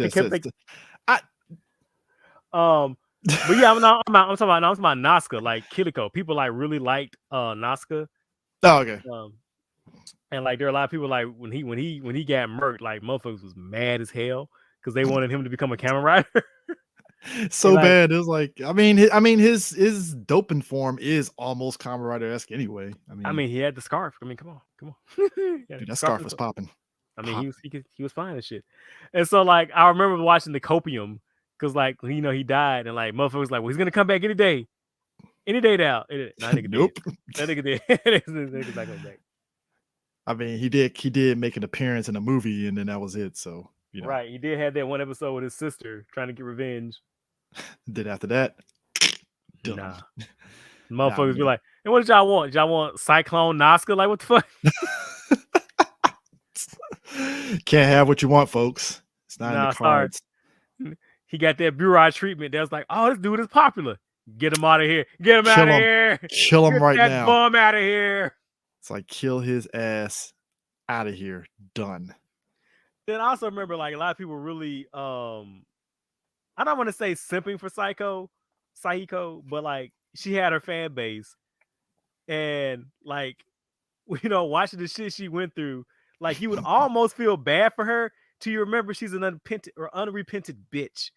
Like, I mean, she's like cold-blooded as shit. Like it's ice cold blood, because like you almost feel bad, especially how the show kind of frames it. Like she was like after she gets estranged from her father and she goes on a run and she gets jacked up by Similodon. Which by the way, shouts out to that cat. You talk about a fucking lethal assassin. I mean, the guy knew how to do his job very well. Man, Mick said anytime, anywhere, any place. Give me the smoke right now. Let's go. Give me that. He said, give me that smoked tuna. I don't give a fuck. Everybody catch these paws. What was that? That cat cold? That cat is fucking rude. I'm sorry. I think we're explaining this right. Y'all, one of the generals in the show was the family house cat named Mick. Hold on, let me see if I can find a picture. Because it's like the most unassuming looking cat, like, oh, that's cute. And it's like, oh no. It's oh God. Oh God, no. No, he's an enforcer. Like he was with the business. There it is. Hold on, let me see if I can bring it up. Because this shit is like ridiculous. He would go like stalk people. He was like fucking Tokusatsu Ravage. Dude, it went from like, oh, this is a nice furry cat, and all of a sudden, oh shit, this thing fucking injected with steroids, just done. This shit, like, this is ridiculous. Like, dude, like, you go from cute cat to this. That's insane. And that, like, come on. Like, and so asking Ryubei, like, you make the family cat a general? Like, everybody got to work in this family. They're in your fucking keep. It's like, this cat ain't gonna be relating around here. Fuck you. But you gotta earn that fucking bed, Mick. This ain't no goddamn charity. Get to work, cat. It's like, this meow mix ain't gonna eat itself. This meow mix don't buy itself, bitch. Work. It's like, yes, sir, I will earn this. And so, yeah, like, I remember people be like, oh, man, it's really fucked up what happened to her. And I'm like, wait a second. Y'all, she fucking straight up kills people. Like, she wanted to kill her fucking sister. I mean, like, hey, game is the game at that point. That's what I'm saying. Like, look, it happens. I'm playing the world's tiniest violin for Terror. Her fucking dopant name, I'm sorry, not Terror. Her fucking dopant name is Taboo. Yeah, I mean, yo, Taboo was out here running the streets, fucking murking people. I'm like, well, this game is the game. She had to go. She had to go. You know the rules. What Omar say? What Omar say? It's like, was it was it? Ah, fuck. Like, a man has to have a code. Yeah, man has to have a code. I'm like, yeah, indeed. Live by the sword, live by the sword, die by the sword. Oh yes, indeed. Oh yes, indeed. Yeah. As soon as Bunk told him, he's like, a man has to have a code. Yes, indeed. I'm like, exactly. So, hey, game is the game. She knew what it was. Like, she knew when she was trying to roll up with the weather dude. She was like, I'm gonna put my horses up behind this dude. And she knew what she was then. She's like, he said he was confident. Sure you want to do it? You sure you want to do that, guy? And like, it didn't take no time, because the second he got fucking murked, man, was coming for her ass. It's like, yeah, we don't have to cut. The bill came due, so yeah, got to, run that back. So Taboo, you were talking that good shit 2 episodes ago. The lie detector determined weather is not it. So weather was not the shit. So what now? You owe us money, please. And I like the fucking scene, and like the dude who's playing Terror. He's such a fucking good actor. He was like so fucking nonchalant when Wakana came up to him and was like, so we really gonna hunt Psycho? He was like, yeah, well, can't have traitors in the family, so it is what it is. Do what you gotta do. Let's go. It's like, oh, what's that? Mick already left? Good cat. Good fucking cat. Yeah, cool. Hey, look, any guy that wears a suit and wears shades and is just chilling and just sips wine and plays chess, you know he's about the business. I'm just saying, like, just Did not give a single fuck. I mean, so we talk about Double and stuff. So Double had multiple forms. So you had what was it? Yeah, Joker. Right. Yeah, was it Joker? All right, so he has 6 guy memories, so 3 sides. So Shotaro's side is the fighting style. Yeah. So he has Joker for hand to hand, Mm-hmm. Metal for pole arms, Trigger for a gun. Philip's side is element side, so he has Cyclone for wind, Heat, fire, and Luna for they call Mysterious, which is fucking Mr. Fantastic with stretchy arms, stretchy shit. Oh, that was always funny to me. I was like, Luna. I was like, what element is this? Oh, it's just stretchy. All right, rubber. It's just weird shit. Oh, okay. And then you got Fang, which is, I gotta admit, I love the aesthetics of Fang with Joker. Oh yeah, Fang Joker is one of my favorite fucking forms. Like that white black thing, because I think if I remember correctly, isn't Fang supposed to be kind of like in line with Joker essentially anyway in terms of like the dynamic, I guess. Oh, I'm not certain. I just know that Fang was was it a sentient guy at memory. He ran on his own, and he was bonded with Philip for some reason. They never really. I don't think they really explained it, did they? Nah. They just said it was basically like, essentially, it's dubbed the Wild Skill Warrior, essentially, and Philip just starts going into like, I guess a out of control form, essentially. Yeah, gotta have a berserker form in Kamen Rider. Yeah, obviously it's up. But dude, that first fight with Fang Joker was like raw as fuck. Like in a show that has a lot of CG with some of the forms and stuff, that was like the debut of that suit was raw as fuck. Like even with like the Guyver the Guyver arms and stuff that pops out and stuff, that shit was fucking dope. I mean, hell, even the driver itself, I like. Yeah, it's a good form. It's a good fucking form. Yeah, no, it didn't. I'm gonna say it started kind of a micro trend with some shows having dinosaur forms, but yeah, it's just coincidence. Yeah. Because even Philip at the end of the show, not Philip, wow, about to say Philip. Shotaru at the end, he gets a memory driver where he can just transform into Kamen Rider Joker. Which Kamen Rider Joker form is actually pretty dope. I like it. It's exactly what I knew what it was going to be anyway. It's like, oh, it's just Joker form. Fun fact, that actor, if I'm not mistaken, I hope I'm not making this up, but I remember reading that he was a huge fan of Kamen Rider Black. Which makes sense for the show in that suit. Yeah. I mean, hell, even for what was it? It was like was it Heisei Generations Forever? Wait, didn't they have a fight? I think so. But there was another one where he had like an all white suit honoring his master with the fedora and stuff, and he transformed into Kamen Rider Joker. Yes. It was one of those Heisei movies, I believe. I think it's like KRT 2014. Hold up. Or was it Heisei versus Showa? Trying to think. Help us out, chat. Kamen Rider Tyson. That's when he did it. He used the Lost Driver to transform into it. That's what it was. So yeah, it was actually pretty dope. But yeah, that whole thing and stuff, but the aesthetics of that suit and everything was pretty good. Trying to think of anything else. Oh, which character was it? Because you had it that had on was it Tupac shirt? Was that not Mick? Was that No, oh my god. It was just some incidental from an episode where Phil was trying to learn a dance move. Okay. I thought it was one of the characters. I was like, is that Philip that had a Tupac shirt? I was like, that's interesting. Like I straight up forgot that shit, dog. Dude, that's like one of the more random stuff. It's like, oh, a black thing is inside of a Kamen Rider show. Oh my god, well, I mean, makes a nigga want to jump. I mean, between that and the actual black character in Kamen Rider 01 that was talking cash shit about the government, I was like, that's very on the nose. I'm like, all right, and don't you just love how he was the only human gear that wasn't reformed or rehabilitated? Did you notice that? Oh, okay. Because he didn't need to. I mean, Oh, okay. mm, mm, mm. How come he didn't come back? Fuck you, show.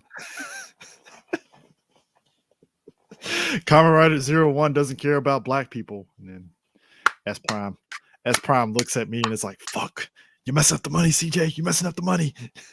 Toei ain't gonna give us a red goddamn cent. And then we just, you know how I know this? Go back and listen to the opening of this show. That Toei ain't gonna give us a motherfucking red quarter. You're right.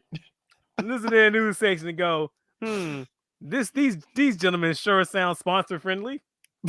We literally just said fucking FTs. I guess they're sponsor friendly. It's like, you sure about that, Toei? I mean, I ain't gonna hold you to you if you want to throw us money, but you know. I mean, if you want to throw me some shekels, I'll take them. I mean, my pockets are quite empty. I'm just not gonna tap dance. That's all I'm saying. Look, you just know what you're paying for is all I'm saying. I mean, you get what you pay for and stuff. I would say this though, the best things about Double is the Fudo residents. Yeah, because when they make an appearance, they make their appearance. Right, like he has like his cast of irregulars like Santa-chan and Ultraman. My dude comes out, dude. Prime, the name is spot on. Santa-chan. This dude, it ain't even Christmas, and this guy is dressed like Santa Claus and giving out presents. Why? Because he can. Because I can. What you gonna say? You gonna stop me? I mean, why block your blessings? I wouldn't. Like, you want to fucking fight about it? Watcherman, another guy, dope as hell. I love him. His fucking thing is he takes pictures of beautiful people. Like, oh, I wonder what why. qualifies as beautiful people? I mean, which, ironically enough, he won a bicycle in a mail-in contest.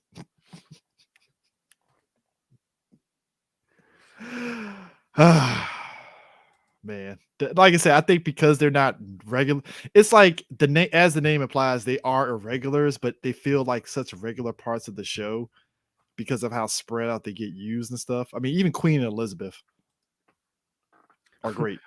First of all, Satara, why are you always talking to high school girls? What's going on there, buddy? I mean, have a seat. I mean, I understand why he would talk to Queen Elizabeth, but yeah, you're right, underage.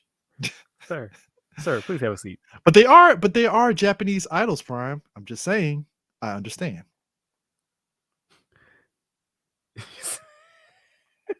Outside of the show, they are Japanese idols. So in show, I understand why Shutaro is interested in them. I mean, I'm not saying that he should go for underage girls, but I get it. I'm not co-signing. If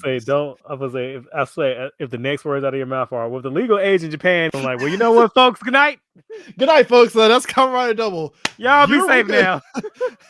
It's like, and Christopher is problematic as hell right now. Like, let me just slowly back out of here real quickly. All right.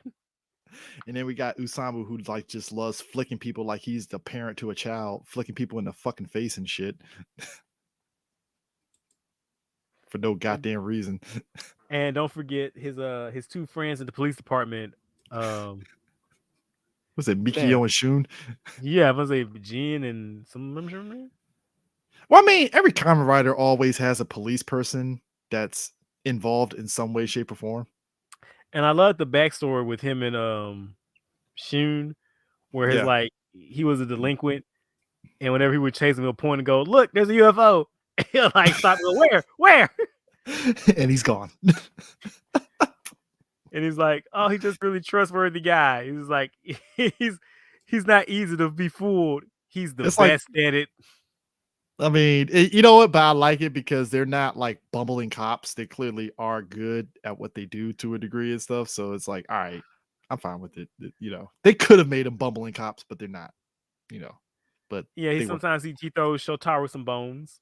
It's like, all right, Shotaro, I know you're not quite like you said, you're half boiled. You're not hard boiled, so you need a little help. I'll help you out. Here's a tip.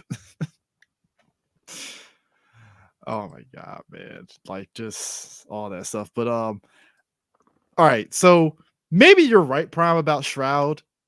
Because nothing like a lady scorned. Like I said, she OG Lady Stoneheart, man. Hey, you know what? Her ex-husband was out here running wild, and she was like that Denzel meme, like, I'm leaving with something. All right. I'm from the streets. I'm leaving with something. I'm talking about, man, she was bitter as fuck. She's like, you fucked my face up, you took my boy. All right, motherfucking bet. Bet I will burn burn it all this all. shit to the ground. I will take all this with me. That's what made it hilarious. It's like you're helping out the guys to take down your ex-husband. I approve of this messiness. I think Keep like it going. Shroud.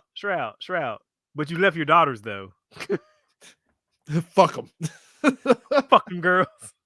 Fucking mom. Fucking daddy's girls. Like, oh, really, Shroud? It's like Dude, that. her mandate was the Jordan, and I took that personally the whole show. Basically, that's her whole MO.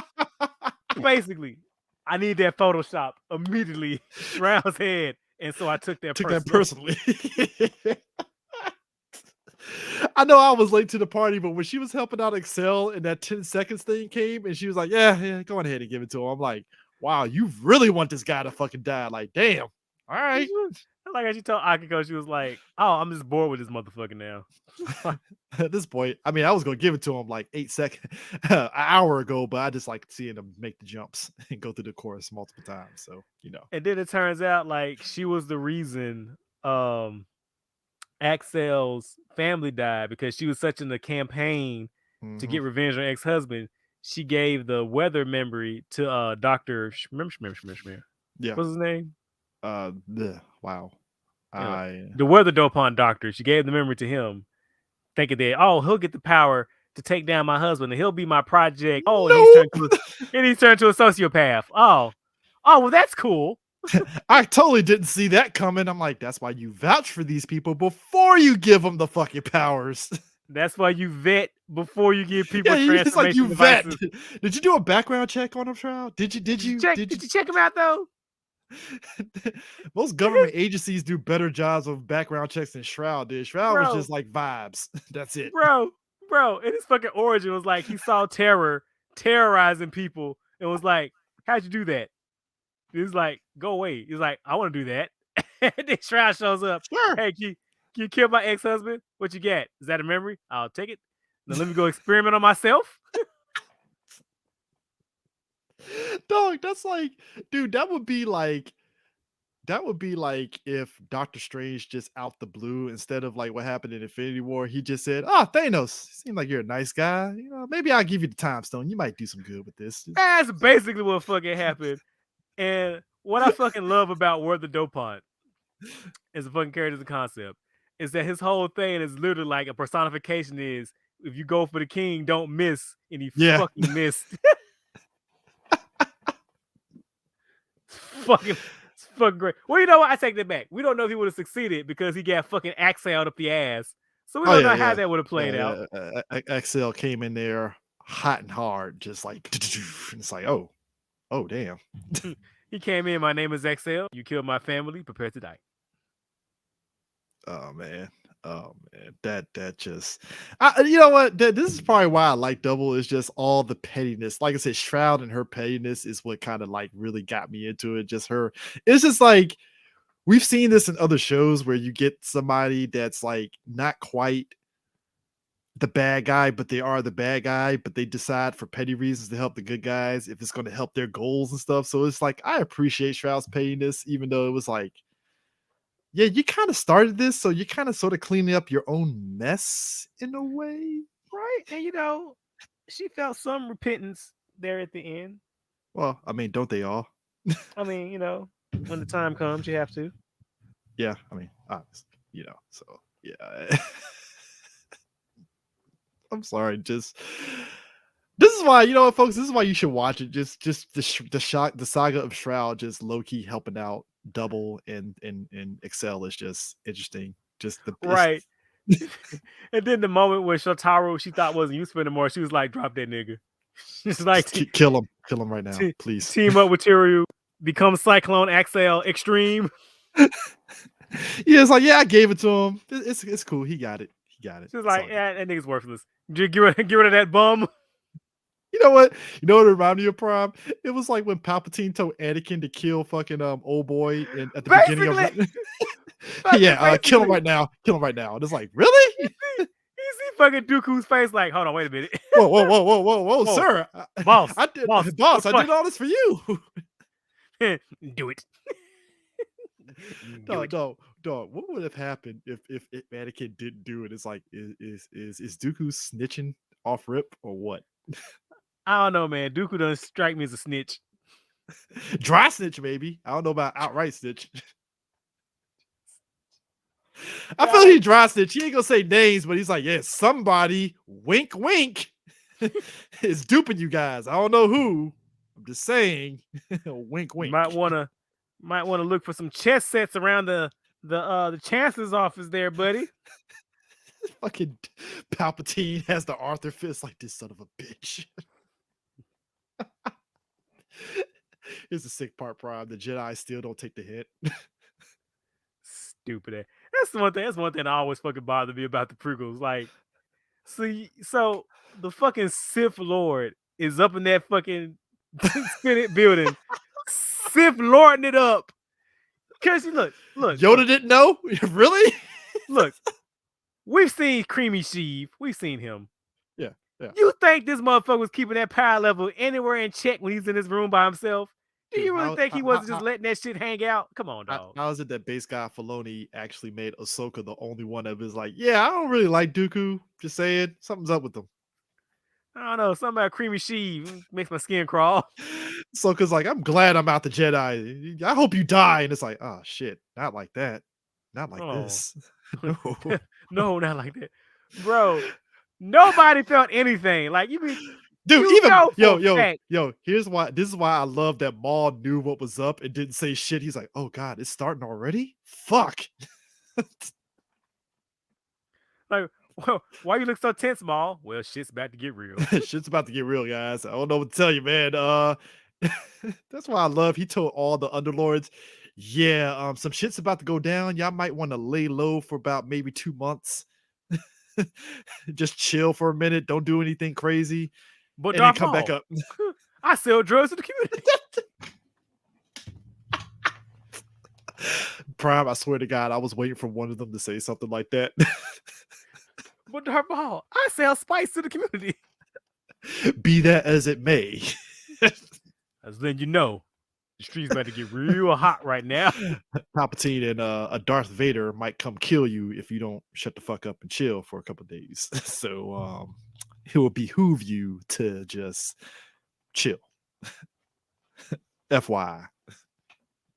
That's what Shroud should have told her daughters. Like, hey, I got double killing your dad, so you might want to just chill on your revenge and just hang back and let me do my job, and then you can do whatever you want afterwards. Right. That's another thing. Like, why didn't Shroud come and go? So they kicked you out, huh? Come over here. Come come to death row. Come to death row. Come back to death row. Tired of your dad dancing in all the videos. And that nigga loved to dance. Ironic too. Right. When that fucking mansion was burned, this motherfucker's like, fuck it. I'm for the juke and jive real quick. I'm like, damn, dog, really, Rube? Really? Dog, okay. That shit reminded me of Pirates of the Caribbean when old boy's ship was getting destroyed and he's just walking down the stairs as it's all getting destroyed around him. I was like, yep, that's it right there. Yeah, that's the big shot. That's the big ass. Fuck it. Nothing else to lose. What I got to lose? It's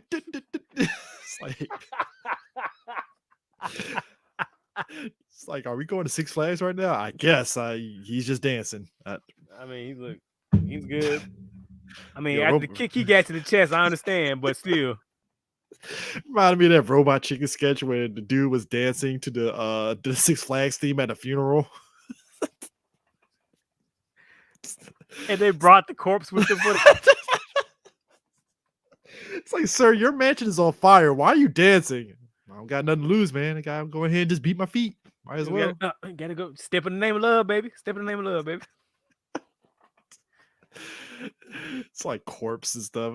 That was, like I said, that was a surprise. It's like Philip was Data, and like I said, Shroud at one point when Philip, she literally had like a bird, like a bird that actually came in and absorbed Philip into the bird, and that's how he got the Fang form and stuff when he came back and stuff. And that's when it was kind of like, hold up, Philip is definitely more than meets the eye. That's extreme. That's extreme. Very extreme and stuff. So no, I mean, no, that's the extreme bird. The oh, my bad. I'm like, Prime, I don't know if it's that extreme, but no, Fang was just wandering around. What? You know what? Point of contention here. The double ending is weird because I saw a lot of folks feel indifferent because on one hand, you end with Philip basically disappearing. You know, he's off in the data world and stuff. So he gives, you know, oh boy, the lost driver and stuff to continue on his detective stuff. Then they get one more episode as an epilogue. And then Philip comes back, and I'm like, so you just Disneyed the ending. I'm not mad at it, but it's like, it kind of takes the sting of the last episode that was very sad. Like, and it's like that's such a bittersweet ending. Like it was such a really like strong ending that you could have left off on. And Kamen Rider has known to have seasons where, like, here's the one that got me. I think it was not Kabuto, the one that Dragon Knight's based off of. Goddamn, Ryuki. Oh hell Ryuki. Yeah, that fucking Ryuki had like 5 different alternate endings. The shit never ends ending. I think personally though, my favorite one has to be the movie one where it ends in that fucking battle royale. Man, it's like it was counting down like, all right, this person's eliminated. Who's next? But like, look, the end of the double is, like I said, especially at the time when it dropped, like it was very controversial because it's like, why are we doing this 1 year later thing? Like, what's the point of this? It's just one episode, whatever. The epilogue in your head, you're thinking it's going to be, hey, you know, he's out here still doing his detective stuff and yada, yada, yada. It's like, all right, cool. I can work with this. And then all of a sudden it's like, Philip, what? No. And then what makes it worse? Is that it kind of kicked off a little micro trend where other Kamen Rider shows did that shit where the partner disappears. Then it comes back. Well, sometimes they did, sometimes they didn't. Or to be fair, I think, well, I take it back. The one that they didn't come back, I think, was O's technically. Technically O's, yeah. But he still has the core memory, and we know he does come back because he comes back in the future. Yeah. And I'm trying to remember, did Koyomi come back in Wizard, or was she gone forever? You saying Wizard? Yeah. No, she didn't. All right, so she didn't come back. And then homeboy from Forze, he disappeared, but he came back. Yeah. That was a the one in Forze was definitely like, huh, really? Oh, like really? It was like, why did y'all even do that? Like, really? I was like, why'd you? Why? Literally that Cardi B fucking meme. Like, what was the point of it? Like, but why? Like, yeah, you could make him disappear, but then why would you do that? Why would anybody do any of that? Why would we not want to make more money with more of this character? It didn't make any sense. Like, why did he? Anyway, I'm taking it back. So yeah, that kind of kicked off a little that little trade. Which both episodes, they're fine episodes. They're okay episodes. And I would say they're in a vacuum. In a vacuum, they're both okay episodes. It was a very comic book ending because you know how we always talk about how deaths in comic books doesn't really matter because we know they're going to come back and stuff. That's what it felt like because it's like, you know, you want to believe that Philip wasn't going to come back, and then as soon as the epilogue kicked, I was like, I hope they brought him back. They brought him back, and at least they tried to say the time frame, like it wasn't immediate. Like, oh no, he was gone for about like a year. And like his family had to what was left of his family had to sacrifice themselves for him to come back. Sure. You know what it reminded me of? Final Fantasy X-2 when Titus comes back. They can eat my ass on that shit. I'm still mad about this. I remember playing it the first time, and the whole basis of Final Fantasy X-2, folks, spoilers for an old ass game. the Gotta get that dick. the central conceit was essentially, like you said, Yuna still she finds a sphere that has a character that looks like Titus, so now she's searching.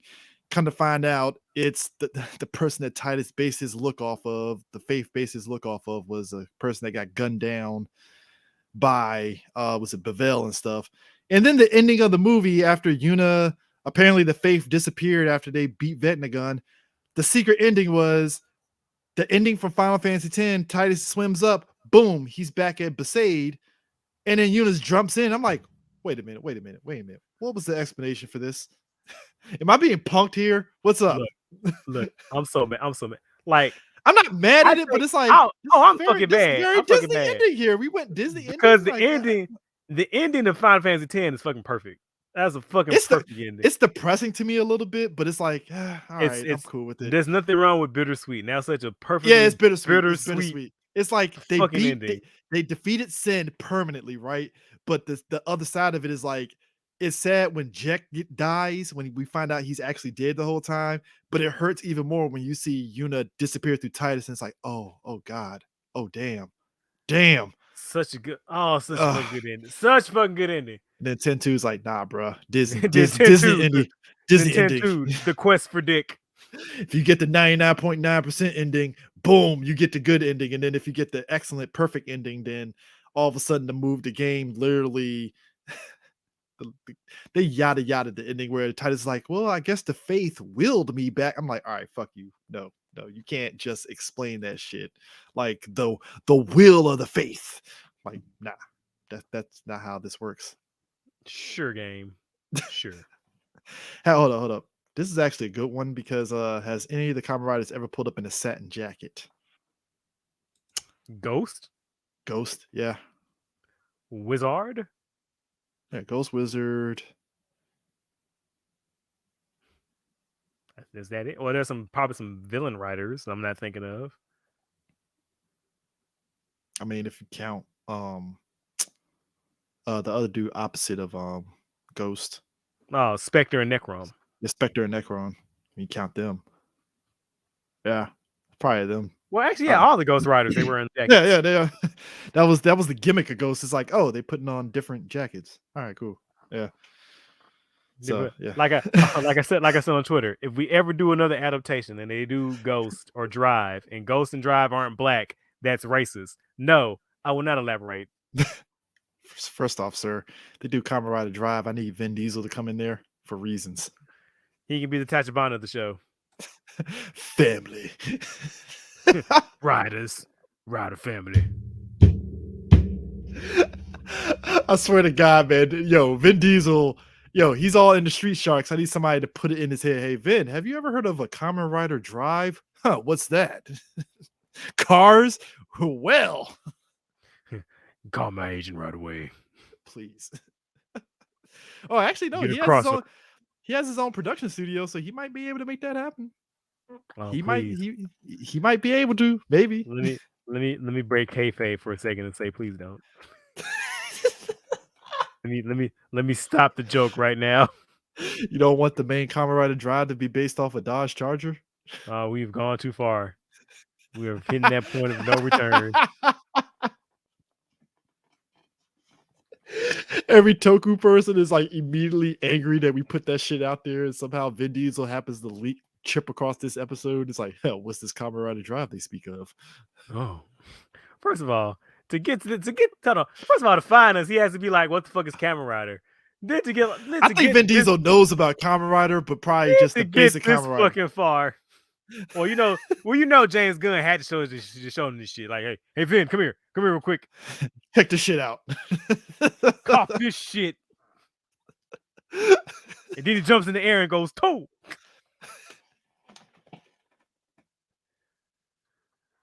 That's real cool, James. But I was here to get the revision for the script because we got to do the. Oh, okay. It has to be James Gunn in order to keep Vin from making it a Dodge Charger movie, Kamen Rider commercial.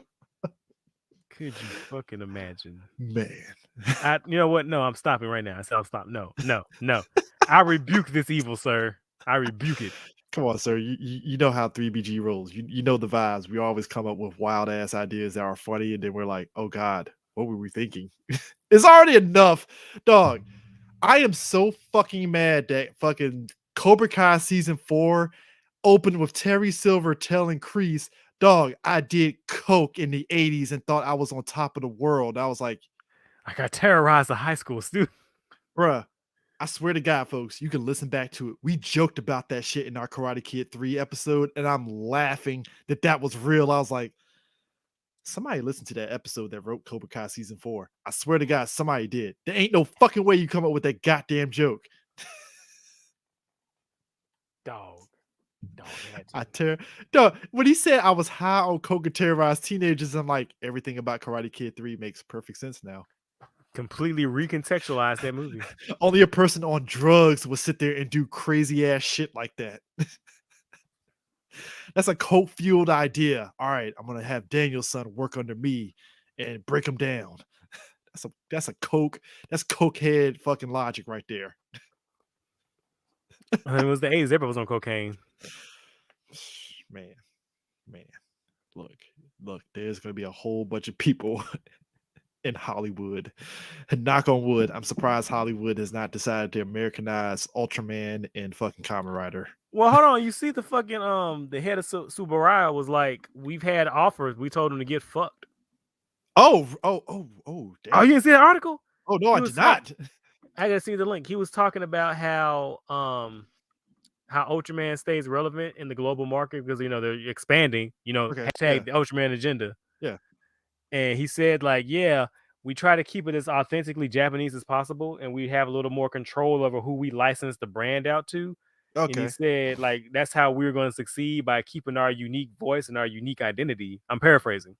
Okay. And he said, yeah, offers have been made, but we told them to all get fucked. Okay, because in the back of my head, I was like, I'm surprised Hollywood has not done that. So now that makes sense why they just looked at him like, yeah, fuck you. That's not happening. Hey, here's Sentai. You can do your Power Rangers, but you're not. We saw what you did. No, that's not happening. No. Yeah, hold on. Let me find that fucking offer. It's like we've seen your Ghost in the Shell. No. Maybe if you get the Wachowskis to do Ultraman, sure, but no, that's probably not going to happen. I don't know. Right now, I'm kind of questioning that shit. Well, that's one of the sisters, sir, not both of them. So at some point, we might have to get you on for the Matrix Resurrections because look, I'm like, it takes some fucking balls to spend half your movie jerking yourself off, lampshading the concept of reboots and remakes and sequels while being a reboot, remake, sequel your damn self. That takes some cojones, my friend. They somehow managed to make Black Crack Prime. How the hell does Jada Pinkett look old as fuck? And I'm like, nah, old black people don't look like that. What? It's a white person that made this. Well, she been living in the darkness, eating strawberries and shit. It happens. Artificial strawberries from Ultron. Eating them Ultron berry crunch. You know what? Fuck it, man. You might as well just go ahead and get James Spader as Ultron in the Matrix and just be like, we don't even have to explain what happened. Fuck it. And how do you like not Agent Smith? You didn't even try to act like millennial fucking Agent Smith. I'm gonna say, wow, who the fuck wanted hipster doofus Agent Smith? Okay. Unpopular opinion, Prime. I kind of sort of liked him a little bit. Really? I want to hear your point of view. I want to hear your point of view. Talk to me. Okay. I kind of sort of liked it because he had the arrogance of what a new age Agent Smith would be. So he's not Hugo Weaving, but it's exactly what I would have expected a new age Matrix Agent Smith to be. And I'm like, all right, fine. He's smug. Cool, fine.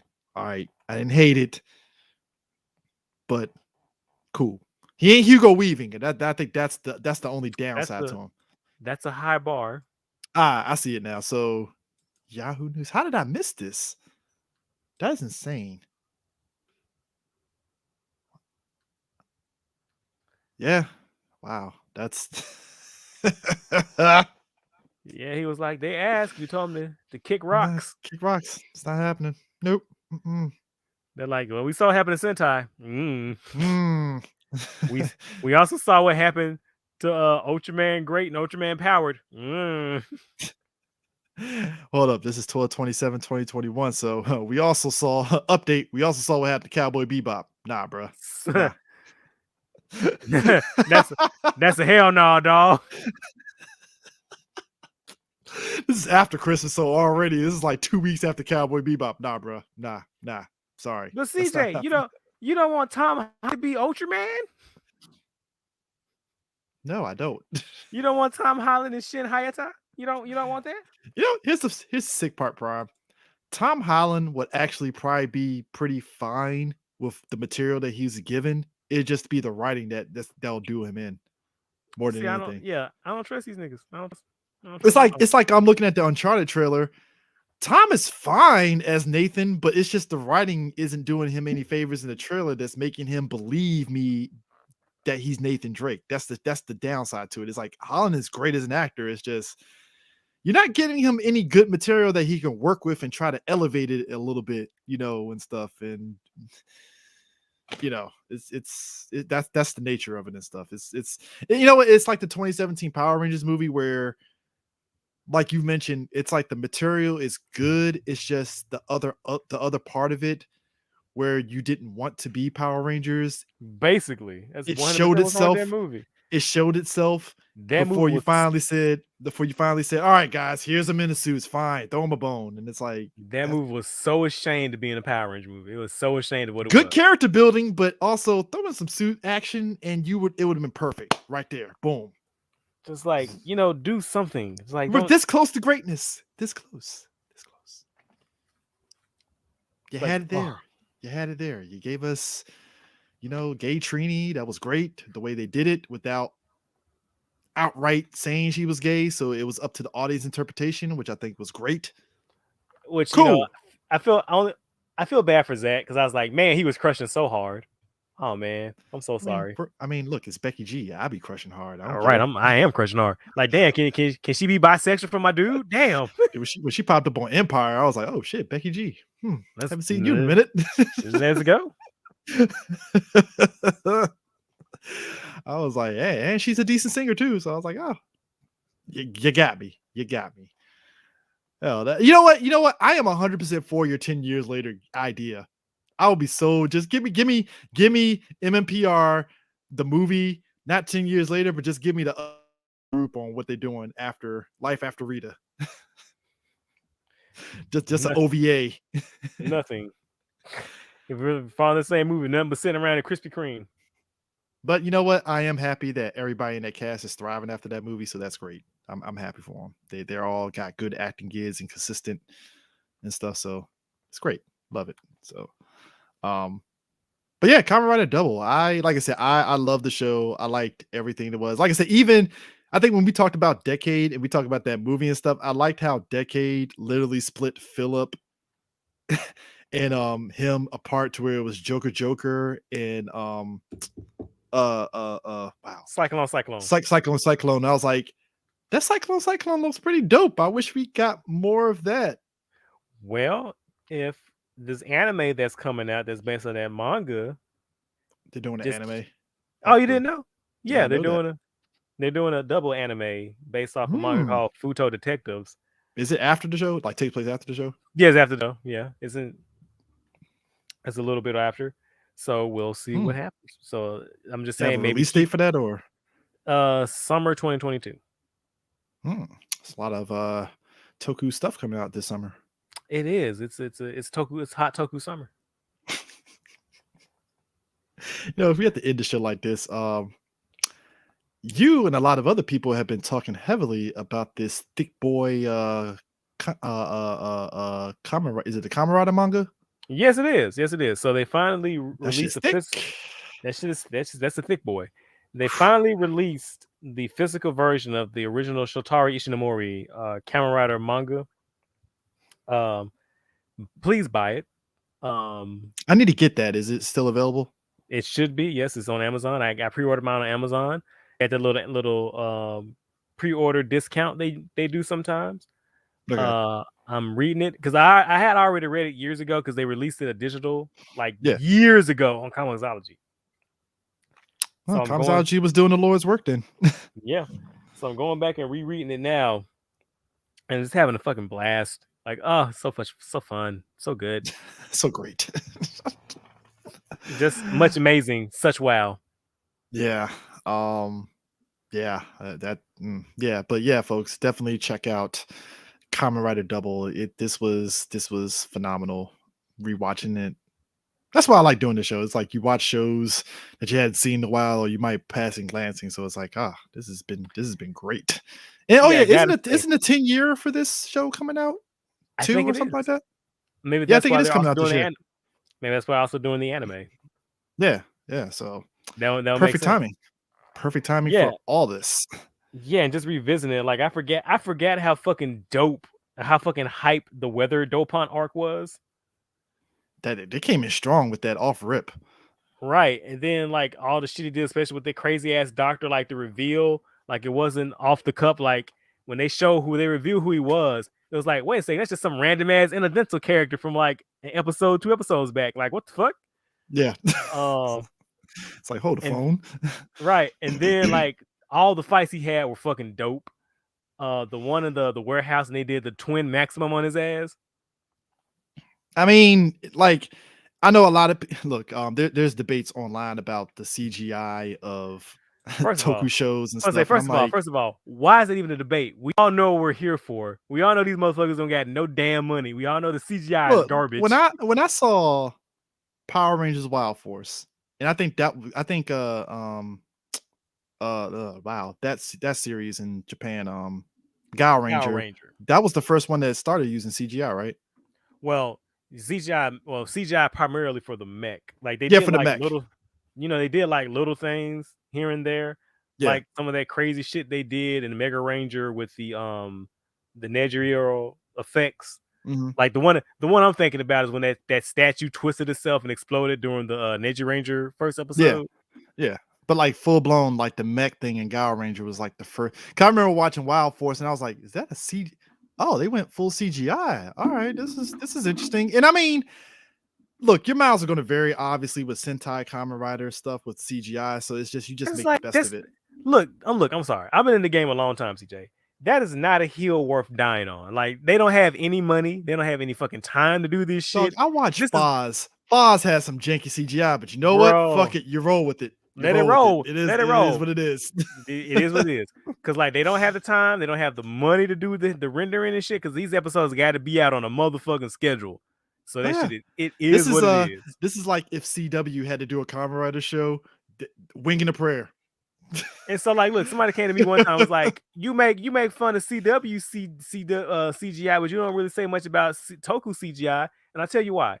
It's because of some of the factors I just said. I'm aware of the nature of the beast. I'm aware of the fact that they don't have that much fucking money. Yeah. CW, for the cost it does to do like 2 episodes of a fucking CW show, they're doing like whole seasons of TV shows. Mhm. Um, and I'm also very cognizant and very aware of how you use the CGI. Like, what are you doing with it? Yeah. Great point and example. Sometimes they use CGI in Toku to like enhance a shot or doing an effect. Mhm. Whereas I'm thinking about that scene in Supergirl where it just looks fucking comical because what they're trying to do. Like, I can excuse bad CGI because I'm going like, you can't do that practically, or like Yeah. you didn't have the time to frame the money, and like I'll allow it. Another great example: the train rescue scene from the first season of The Flash. That CGI was dog shit, but it looked cool But you because just they were went with it. trying to. You just went with because they were doing a cool thing. Like they didn't have the money That's to what, hey, actually stage look. that filming. That is exactly why I like once you're seasoned and watching stuff from Toku and stuff, the stuff in the CW doesn't bother me. Like, I know a lot of folks the Earth X arc in that whole big CW hero team up and stuff. I know people felt it was janky, but I was like, I don't give a fuck. I love it. It was so Toku. I didn't give a fuck. I loved it. But some people didn't like it. Right? Like we like to say, the mileage may vary. Yeah. And I don't know, people are really weird. People are really weird. I mean, it's just, but like somebody said, I don't know whether it was Ginga or somebody, and it's like you pick now in 2022 to fucking bitch That's about this shit. Like, that was really? me because I was looking at a fucking thread on a message board and they were like arguing about who had better CGI, like Ultraman or Kamen Rider, and they were showing like the dinosaur from Revice and something from Trigger, and I was like, y'all don't have to fight. They're both garbage. Like It's all the same. It's just a difference of they just sprayed it with Lysol, and the other is it's the same thing. It's the same thing, guys. Like, come on, what are we doing here? Like, come on, like just let it go. Just roll with the punches, man. You know. like unless it's like egregiously fucking horrible, like unless it's like unrendered, like it's not even that's not a battle worth fighting, dog. It's not. You just It's have not. fun with it, and that's it. You just that's it. Just come on, like all you gotta do, just roll with the punches, man. But like I said, it's just people just nitpicking for no fucking reason. I was just like, I don't care, like whatever. Um, but any event, what is next after this? 'Cause I remember we said we were doing Kamen Rider Double, and we were doing Oh, something else.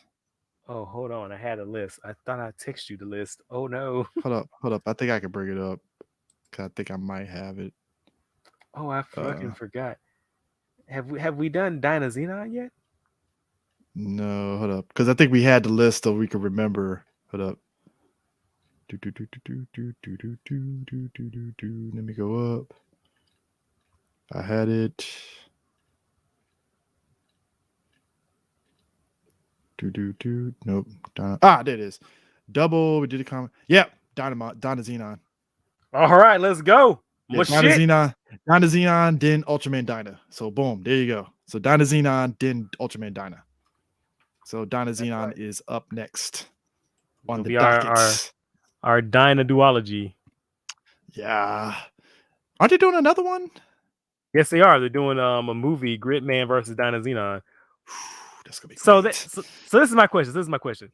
So like it's crazy how that fucking Gridman anime took off and barged into his own universe. And Mhm. so we got this fucking double anime that's coming out. Do you think the double anime has the potential I mean, you to already said the key word, potential. potential potential to have the same success that the Gridman anime is having? I think it will. I mean, it's. I mean, whoever's doing it. I mean, who's doing the double anime? Oh shit, I need to look that up. Because if it's like a known anime house, then that definitely might get even more hype behind it. So,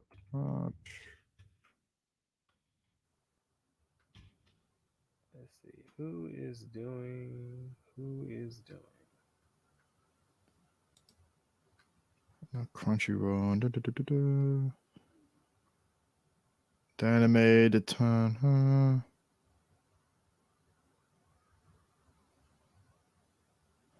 Hmm.